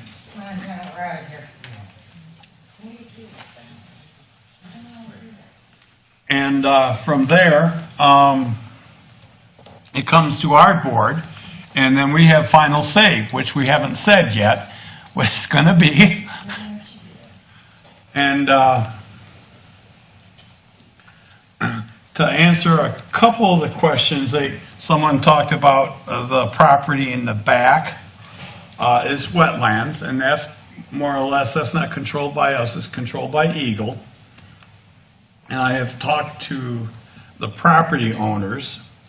They are trying to do a wetland delineation. I don't know what they've got or have done yet on that, about how much property is usable and what's not. So that's actually a question for Eagle, not this board. And as far as the traffic, that again, and they would have to get approvals from that. That's a MDOT issue. I have had conversations with the owner that in the back, the guy that owns this property is the same guy that built those clay commons on Nook Road. There's some duplexes there. Is anyone here from oh, come on up. I guess we should have you do your presentation. No worries, you're doing this fine. Of course, just one thing I would clarify too is, my company is Remember Group LLC, working with Dollar General to seek the rezone. We're seeking just that front 2.3 acres, as you mentioned. Of course, we're aware, of course, we're under contract from this larger parcel. That seller is selling us this 2.3 acres. That's what we're asking for. We're aware, of course, that he's got various plans. We don't know that there's a timeline, and of course, I have no knowledge of what he's actively doing on the remainder of his parcel. And so, of course, the request is that we focus just on, on what's before us and not what he's up to later. Right. Sure. Okay. I did have conversations with him. He's trying to, in the back part, planning. Of course, it doesn't mean that it's going to go through or not, or he's going to do that, is to put in more units like he has on the clay commons, basically those exact same type of units in the back. In fact, he was going to call it clay preserves, I believe he said. So that's what I know on that. What is this? Can I see it? Oh, sure. These are just the exhibits of the parcel. Zoomed in version is the 2.3 acres that we're requesting, kind of zoomed in, and then backside is that same 2.3 acres in the context of the full 44-acre parcel. Okay. And then it shows right what's next door, other commercial. Image with, exactly. I see the zoom again. So yeah, right by the other businesses. Yes, and I can walk through if you like. I can give a little, just a brief presentation on Okay. what this is. Go ahead. Okay, thank you. So, just to start at the very top, as I mentioned, of course, this is for just this this rezone of this 2.3 acres from R1 to C2 zoning. Of course, there's no mystery what our ultimate use is. Of course, zoning is just for the general use, general retail use, which is under C2. But the cat's out of the bag, of course, that we are a developer that works with Dollar General, and that's what we would like to ultimately build here. Should we be able to? As far as some of the concerns and questions that your residents have mentioned, and some concerns that you may have, if you go back up to, Mr. Bryson, you mentioned that Planning Commission heard this back in October. They recommended approval based in part on the outside planner's recommendation of approval, citing the master plan. The corridor, as it sits today, is a number of mixed uses, some residential, some retail, some, I don't know if we classify marinas and boatyards as more of a commercial or industrial use, but of course there are a number of those types of uses as well. The master plan itself Does, to your point, sir, it does call that this specific parcel is residential, but it calls for a number of other parcels along this corridor, even those that are in residential use today, to be commercial. And, it's kind of an odd invert. And I think why we've seen the recommendations of approval so far are that it's really the only sole vacant larger piece of land. Otherwise, we would, in fact, and as I mentioned back in October, there is not a couple acres for sale, regardless of the zoning, anywhere on this corridor, between here and, all the way out to Anchor Bay, for that matter. So, without trying to, purchase a dozen homes and tear homes down, and then probably still have to come and seek a rezone depending on where we find. So, we think that ultimately our ask here is, harmonious, that it's a vacant piece.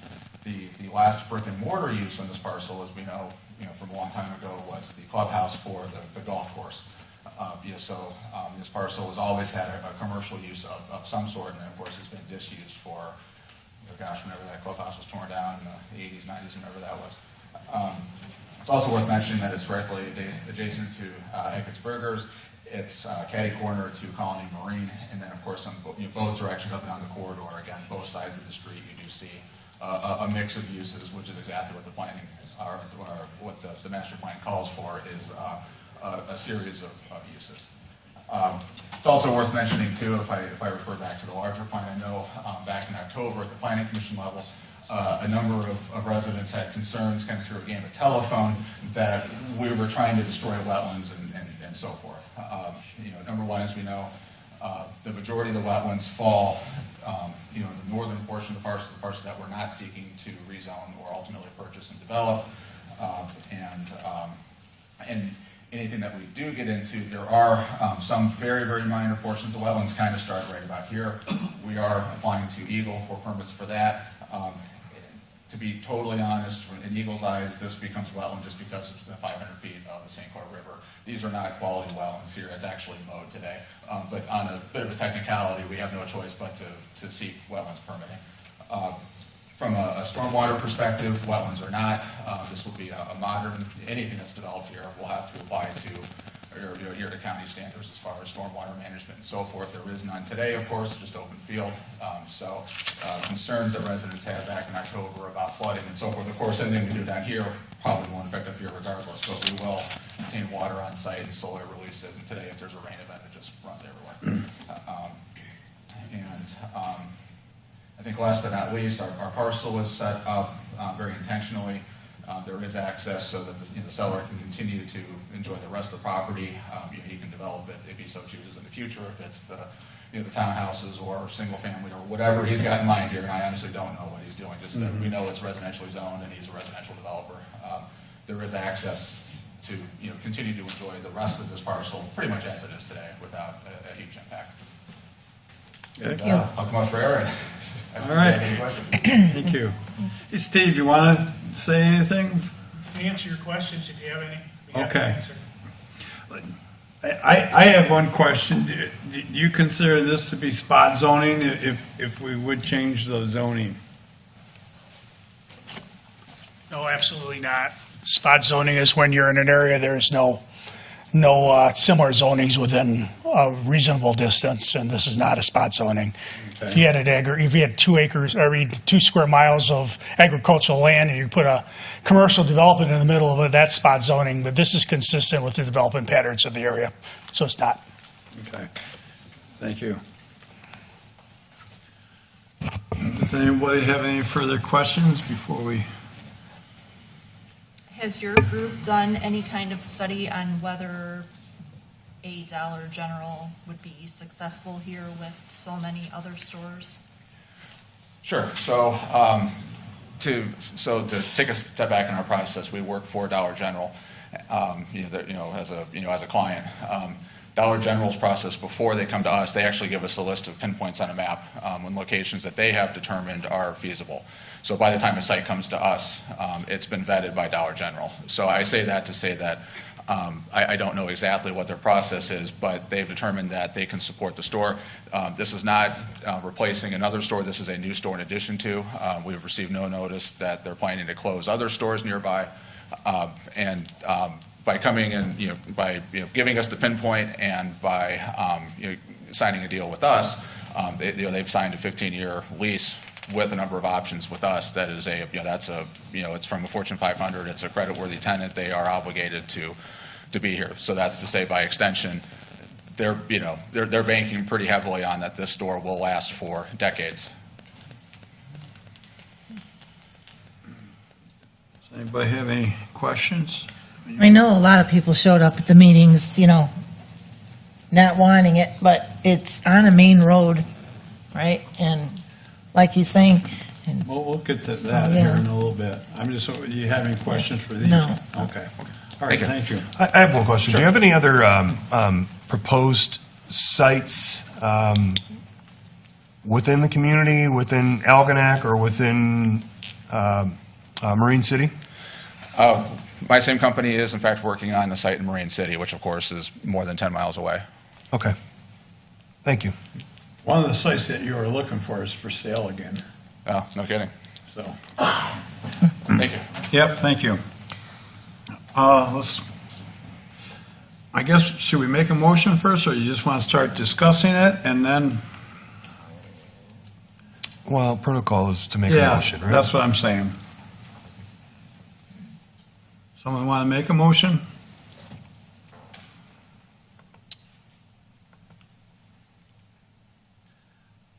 I make a motion. Board, I'd like to make a motion to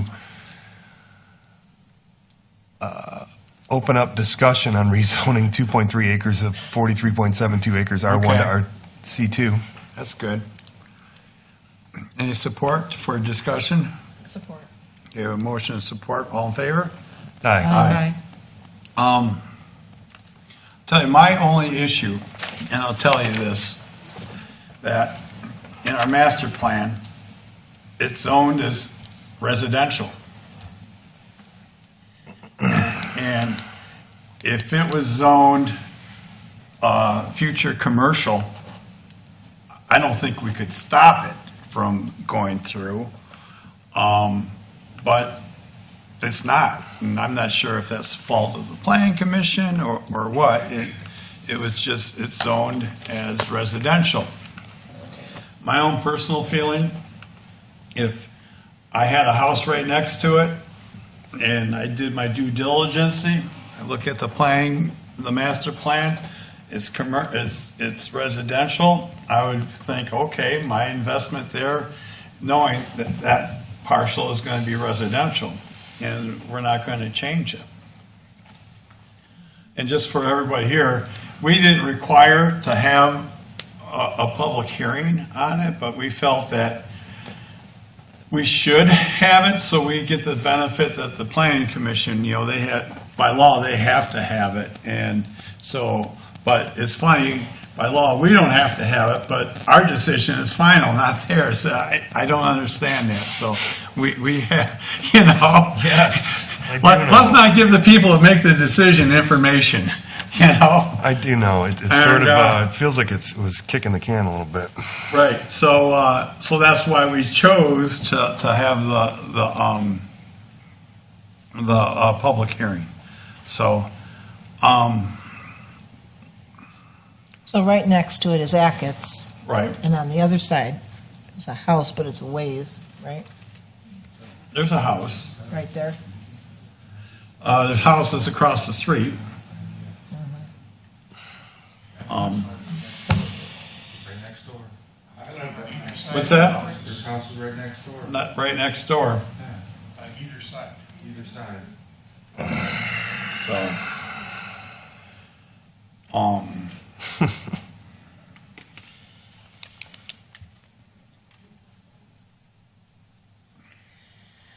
It's a tough one.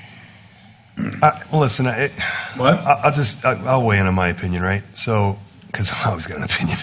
I can support the commercial, business. Dollar General, yeah. Do I shop there? Yeah, I like the stores. I dig it. But the only yeses that we have coming are from a representative, right? The no's far and away outweigh the yeses at this point, in my opinion. But I say that I don't know that there's I don't know that they can't relocate to another parcel, or we can't facilitate a better area for them. Well, I'm pretty sure they were looking at the restaurant where the old or the K's old restaurant Okay. when it was for sale, and they missed out on that. Yep. I can't say 100%, but I'm pretty sure that property is for sale again. Okay.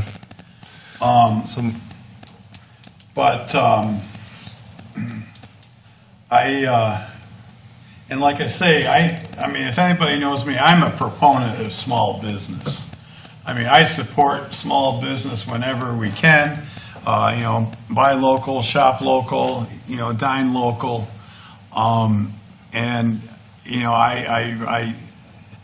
I try not to buy things off of Amazon whenever I can, because you know what? Amazon doesn't support our events, our music in the parks and Our little leagues. and our all the stuff in supporting what a community needs as far as the service groups and everything, which is essential. So, like I say, I'm a big proponent of small business.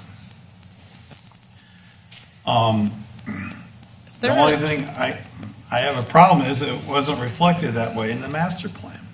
Is there a Dollar General still in the city of Algonac?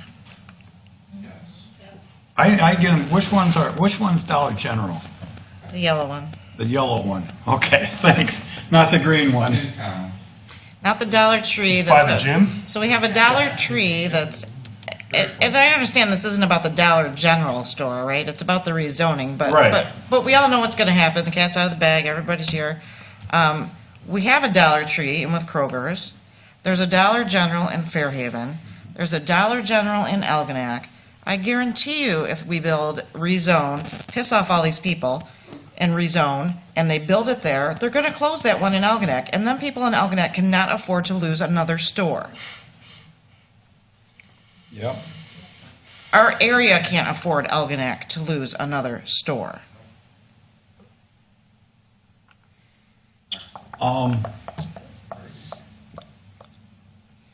Exactly. The Rite Aid's gone up there. CBS is hanging on by a thread. They closed the Family Dollar.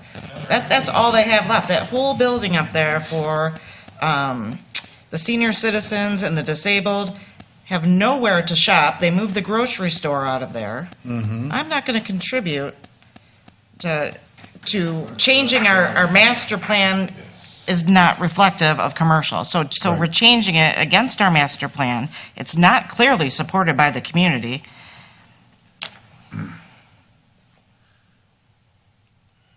Let's cut to the chase. Okay. I'm going to make a motion that we reject the rezoning of the 2.3 acres of the we're not done yet, of the 43.72 acres from R1 to C3 or C2. And my initial or main reason that it's not reflected in the master plan as it being commercial. That's my motion. And after that, is there a second? Support. And then, like I say, after that, if it was in the master plan being commercial, I'd probably be for it. Just because, that the master plan is a vision that we work towards and go for, and is it perfect? No, that's why it's a living document. It gets updated every 5 years or so, and everything else. But it's like we have to use it as a guideline for us to make decisions. The planning commission did. I think we spent it was with Giffel Webster. That was a mistake, but we spent what, $60,000 in creating that document. And if we don't listen to it, if we don't follow it, why do we have it? We approved it.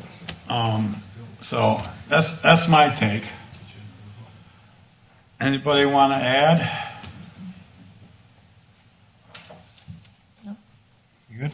I'm good. Let's vote. Roll call, please. Maureen Bory. So the reject motion it. is to reject the zoning. Okay, yes. Artie Bryson. Yes. Christy Hiltonen. Yes. Chris O'Regan.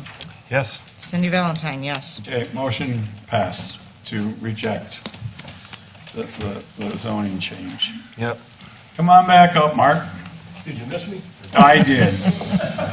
I did.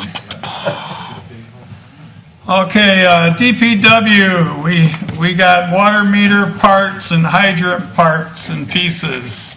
Want to come on up? I think we got three of them in, three requests in here, right, Lance? Yes, sir.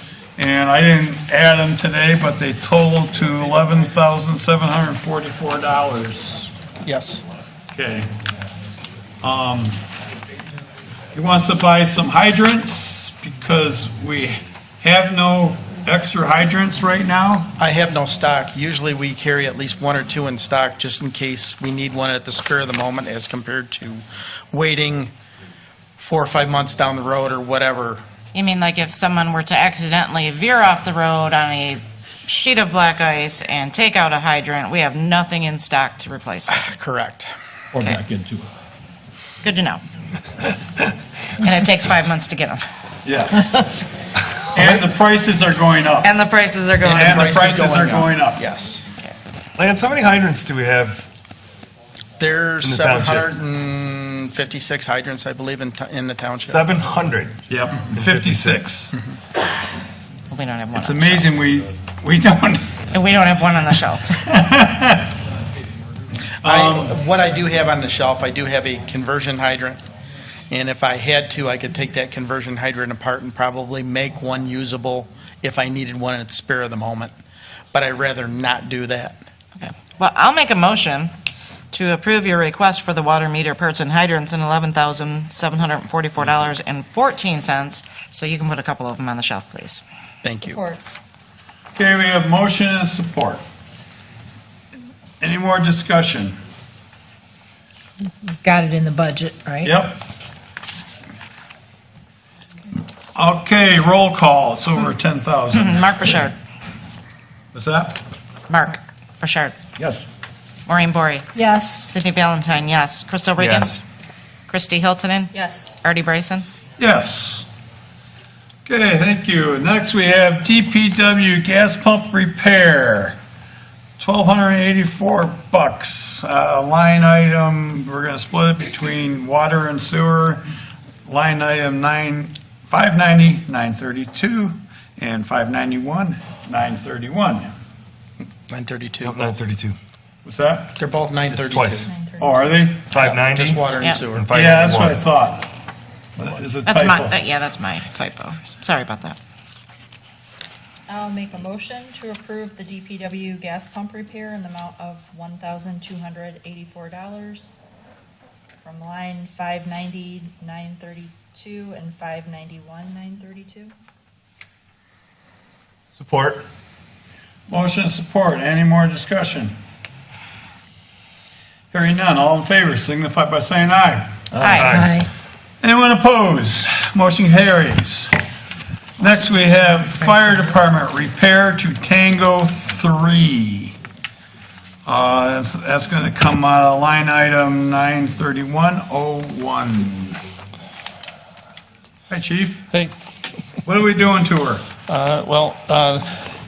the pump's making some noise when we put it into pump gear, and what I'd like to do is have our fire truck mechanic evaluate it and then repair it.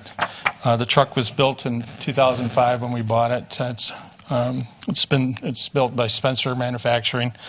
The total repair, if it needs a impeller shaft, it would be $6,862.45. If it does not need that,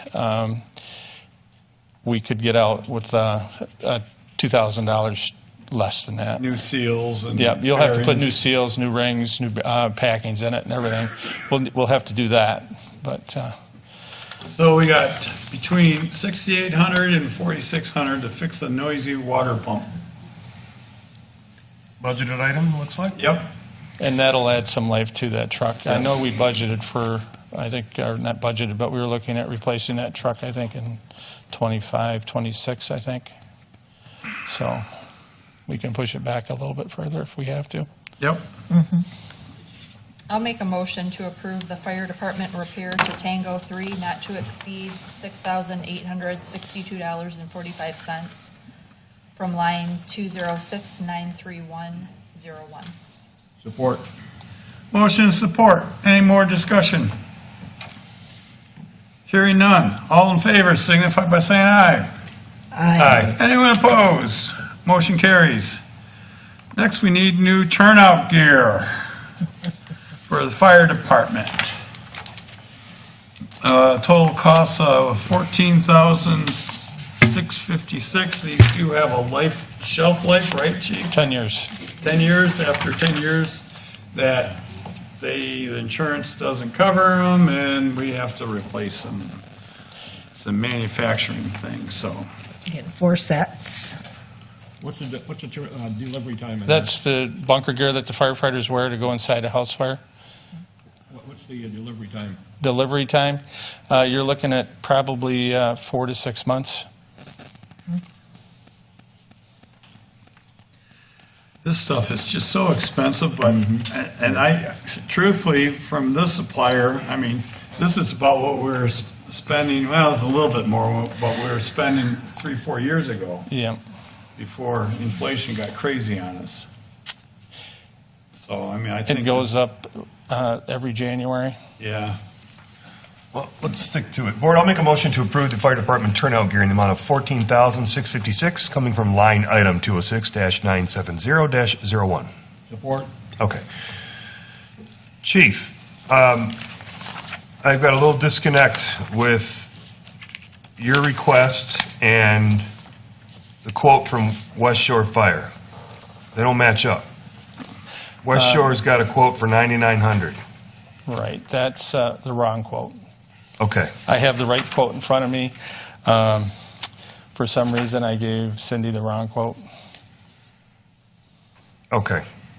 And what's the right quote? The right quote's for 14? 14. And who's it from?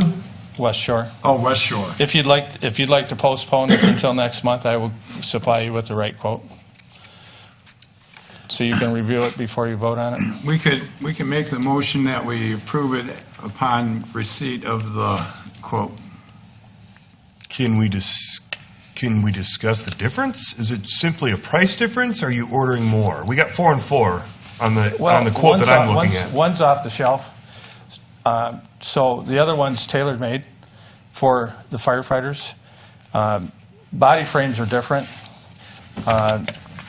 Females are different than males. So to have this gear specifically measured and tailored for them, it'll fit better. Otherwise, it could be too short.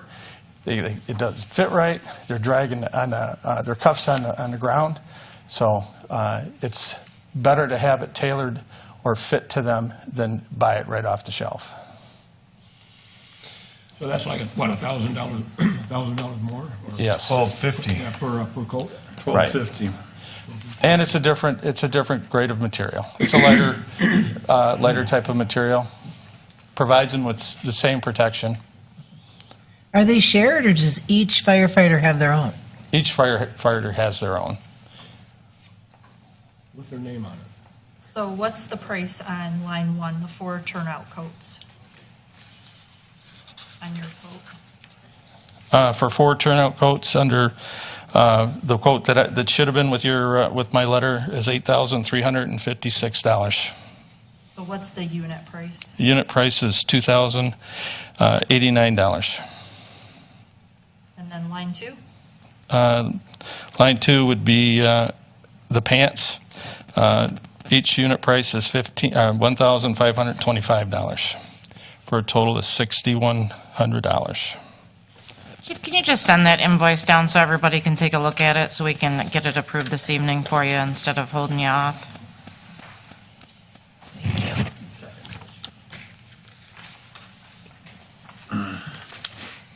So while we're looking at that, can you, Chief, can you give us an idea of who gets new turnout gear and how you determine that process? Well, it goes by whose is expiring. I've got some expiring next year, so I'm buying it this year. So when that comes in, they'll get their new gear. The other stuff will go in and supply. If somebody new comes on, they'll get that for a short period of time. Eventually, it'll have to come out of service. So what do we do with them when we take them out of service? How much gear have we taken out? What do we do with them? How do we dispose of them? Right now, I have some over at Station 2. If, for instance, our firefighter's going to class, we can give him that an old set of gear so he can crawl around in it. Training, Training. things of that nature? Yep. So we still hold on to it. It's still a useful product, it's just not, We can't use it in a fire. can't use it in a fire. Nor would we want right. them to if it's expired. If OSHA was to come in and do an inspection and they found that hanging and we were using that, we could be fined. Can we mark them for training only, or do we mark them for training only? I do. They're, believe me, they're kept away. Okay. I mean, is the turnover great where we lose money on this very often, or not? The turnover on the firefighters? You mean as far as Employees. The ones that we're buying them for have been here for at least 10 years. Great, okay.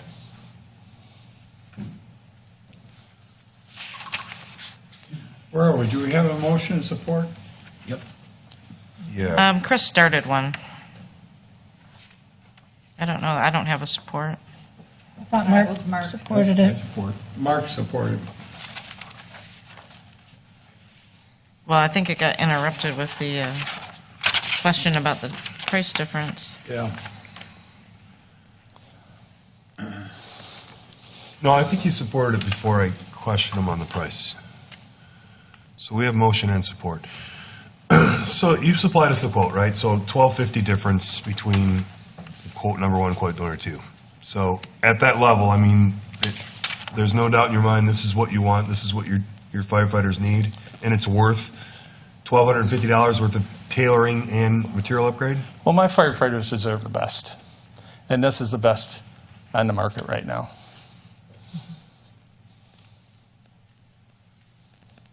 Okay, and it's a budgeted item? Yep. And under personal protection. And I'm not going to say no to our firefighters deserving the best. Right. No, but it's okay to question the tailoring. I know. I know my tailor gets questioned quite a bit. Okay, we have motion and support. Any more discussion? We're going to have to do a roll call. Christy Hiltonen. Yes. Artie Bryson. Yes.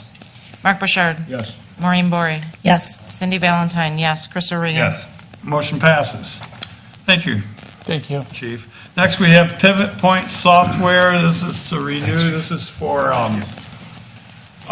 assessing to do their field work. I think we've been using it for about 6 years now. I make a motion to approve the assessing Pivot Point software in the amount of $2,514.35 from line 101-257-760. Support. Motion and support. Any discussion? How much did it go up from last year, do we know? $200, I think. Not bad. It's not bad considering some of the other increases that we've seen, unfortunately. Right? We've been renewing it every year, right? Yes. Yep. Any more discussion? Hearing none, all in favor signify by saying aye. Aye. Anyone opposed? Motion carries.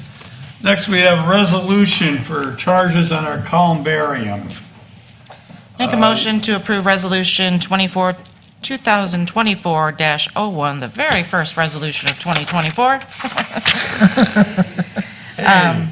Charges for the columbarium units at Oak Lawn Cemetery. What? Support. Thank you. Okay, we have support. What we have is 3 different prices. The bottom row, no one likes them because they got to bend over to access the niche. And so we're actually dropping that price. What is it now, 600? 600, yeah. So we're dropping that to $400 We just did some pricing restructuring so that, for a niche. So if someone wants, they save $200 by being on the bottom row. well, I've also had some people question the pricing, and I understand we need to recoup what we have into the columbarium. You know, we can't give it away, but We can't make a profit either. we can't make a profit either. So we just kind of restructured the pricing, A, to help kind of sell out the bottom, and B, to kind of give people some options when they're looking. So the bottom row for residents is 400, non-residents is 700. Then, where's D? Is that the second to? It's above E. Okay, D is above E, Second to bottom, probably. and that one's 600, that one's staying the same for residents, and it's 900 for non-residents. And then the top three rows, which are people like and want, we're increasing the price from $600 to $700, and for residents, and non-residents, it's $1,000. So that's what the resolution states. How many niches are in there? 80. 80? And then, once this one's gets almost full, we'll build another one. So, Are any sold yet? I mean, Oh, yeah. quite a few vacant, or well, we didn't want to, out of the 80? Yeah, who We have knows? to pass the resolution before we can Oh, sell okay. them. yeah, we got, can't sell Oh, them. yeah, they're all sold. We have a waiting list, Oh, We do okay. have a waiting list, yes, which because is kind of morbid when you think about it. we were trying to sell out the other columbarium Yeah, before we opened this one. Okay. So we don't have two columbariums with no bottom one sold, you know? So then we decided when we were going to open this that we would restructure the pricing, kind of accommodate more people, hopefully. Good idea. okay. We have motion and support, right? Yes. Any more discussion? Roll call. Artie Bryson? Yes. Mark Bouchard? Yes. Maureen Bory? Yes. Cindy Valentine, yes. Chris O'Regan? Yes. Christy Hilton? Yes. Done. Done. Motion passes. Okay, end of the meeting, we have board member comments. Mark, what do you have? Hey, it's cold outside. Yes, it is. Keep your animals in. Make sure you got plenty of antifreeze in your vehicles. Those are two things I have to remember. So, I appreciate everyone coming tonight. Of course, most of them left, but I think we did right by HEDA and zoning. Thank you. That's all I have. Okay, Maureen? Happy Martin Luther King Day. And that's about all I've got. Okay. Cindy? I want to thank everybody for coming out tonight. We had a couple of odd things on our agenda for a board meeting, oddly enough, but it's the support of the residents that help us determine things like we did tonight. I know a lot of people walked in here thinking that the board already had their mind made up, it's on the agenda, and that's what's going to happen, but that's not necessarily the case. We walk in here with our own opinions, just like everybody else. It's just a matter of what our discussions in 5 minutes can lead us to come to a decision on. So it was a pleasure having the crowd that we did have tonight, and I appreciate everyone's patience and sitting through our long meeting this evening. That's all. Got a PSA for us, Chris? Oh, yeah. Good man. Yeah, I sure do. 3 things, and I'll make it brief. It's cold, right? So this week's going to be brutal. 3 things to keep in mind. 1, check your car tire pressure. Because when it gets cold, man, those things go flat easy. Yep. I went down to the airport today, and I saw 5 people on the side of the road changing tires. Dangerous. Secondly, make sure your foundational vents are closed around your house. It's cold, and that'll help. Lastly is if your sink is on an outside wall, most people are, and if your house is chilly, like open the doors to your sink-based cabinet and just let the warm air go in there. It'll keep your pipes from freezing. That's all I got. That's it. That's it. Let's go. Good stuff, though. Good stuff. Good stuff. That might be the best information of the whole meeting. I doubt that. That's a good meeting. No. Christie. So I haven't mentioned in a while, but I just wanted to reiterate that North Star Bank does have an agreement with us to take tax payments.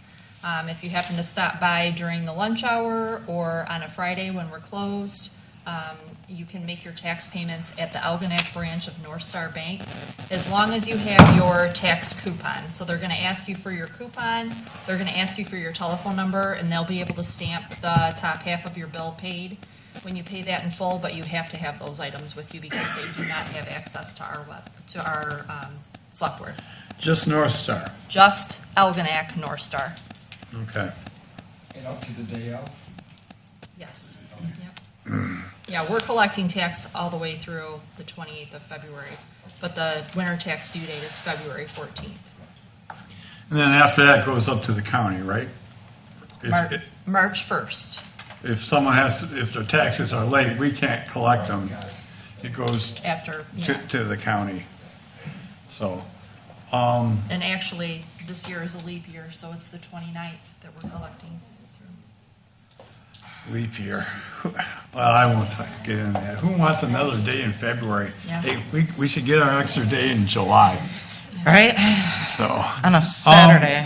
Thank you again for everybody that coming to our meeting. I thought everything went well, and I thought the board did good work today. And like Chris says, it's cold out. And my joke about the politicians, we have our hands in our own pockets. It's so cold. But check if you live next to the elderly or anything, check on them more. Check on your neighbors more during this cold weather because things happen, and especially with this high winds, we had power outages, and George's crew did great on helping us through that. And if for any reason someone house is cold and they don't have electricity or something, we can open up warming centers at a drop of the hat. All we need to know. Yeah, just need to call Mark. That's what we Right. want to do is take care of everybody. Artie, I would like to add, I did see my favorite post over the weekend said that hell froze over at -3, and that came out right after the Lions won their very first playoff game. So go Lions! We got one more. We got one more to do and get a little closer. Couple more, yeah. Three. So they, More games. they play next week at home. The winner of the game that's going on tonight between Philadelphia and Tampa Bay. Nice to watch that. And I feel confident whoever we play on that game will win. And we can only hope and pray. And it wouldn't surprise me if Green Bay beats San Francisco the way they've been playing. If Green Bay beats San Francisco, the third game would be home. You're killing Chris. He wants to go watch the football. I know. And Chris, aren't you recording it right now? I am. Okay. I want to live in the bubble. Somebody will spoil it. Okay. You're in the bubble. You just miss a few more commercials, that's all. I do it all the time. One more motion? Motion to adjourn. All right, thanks for coming, everybody. Thanks, everybody.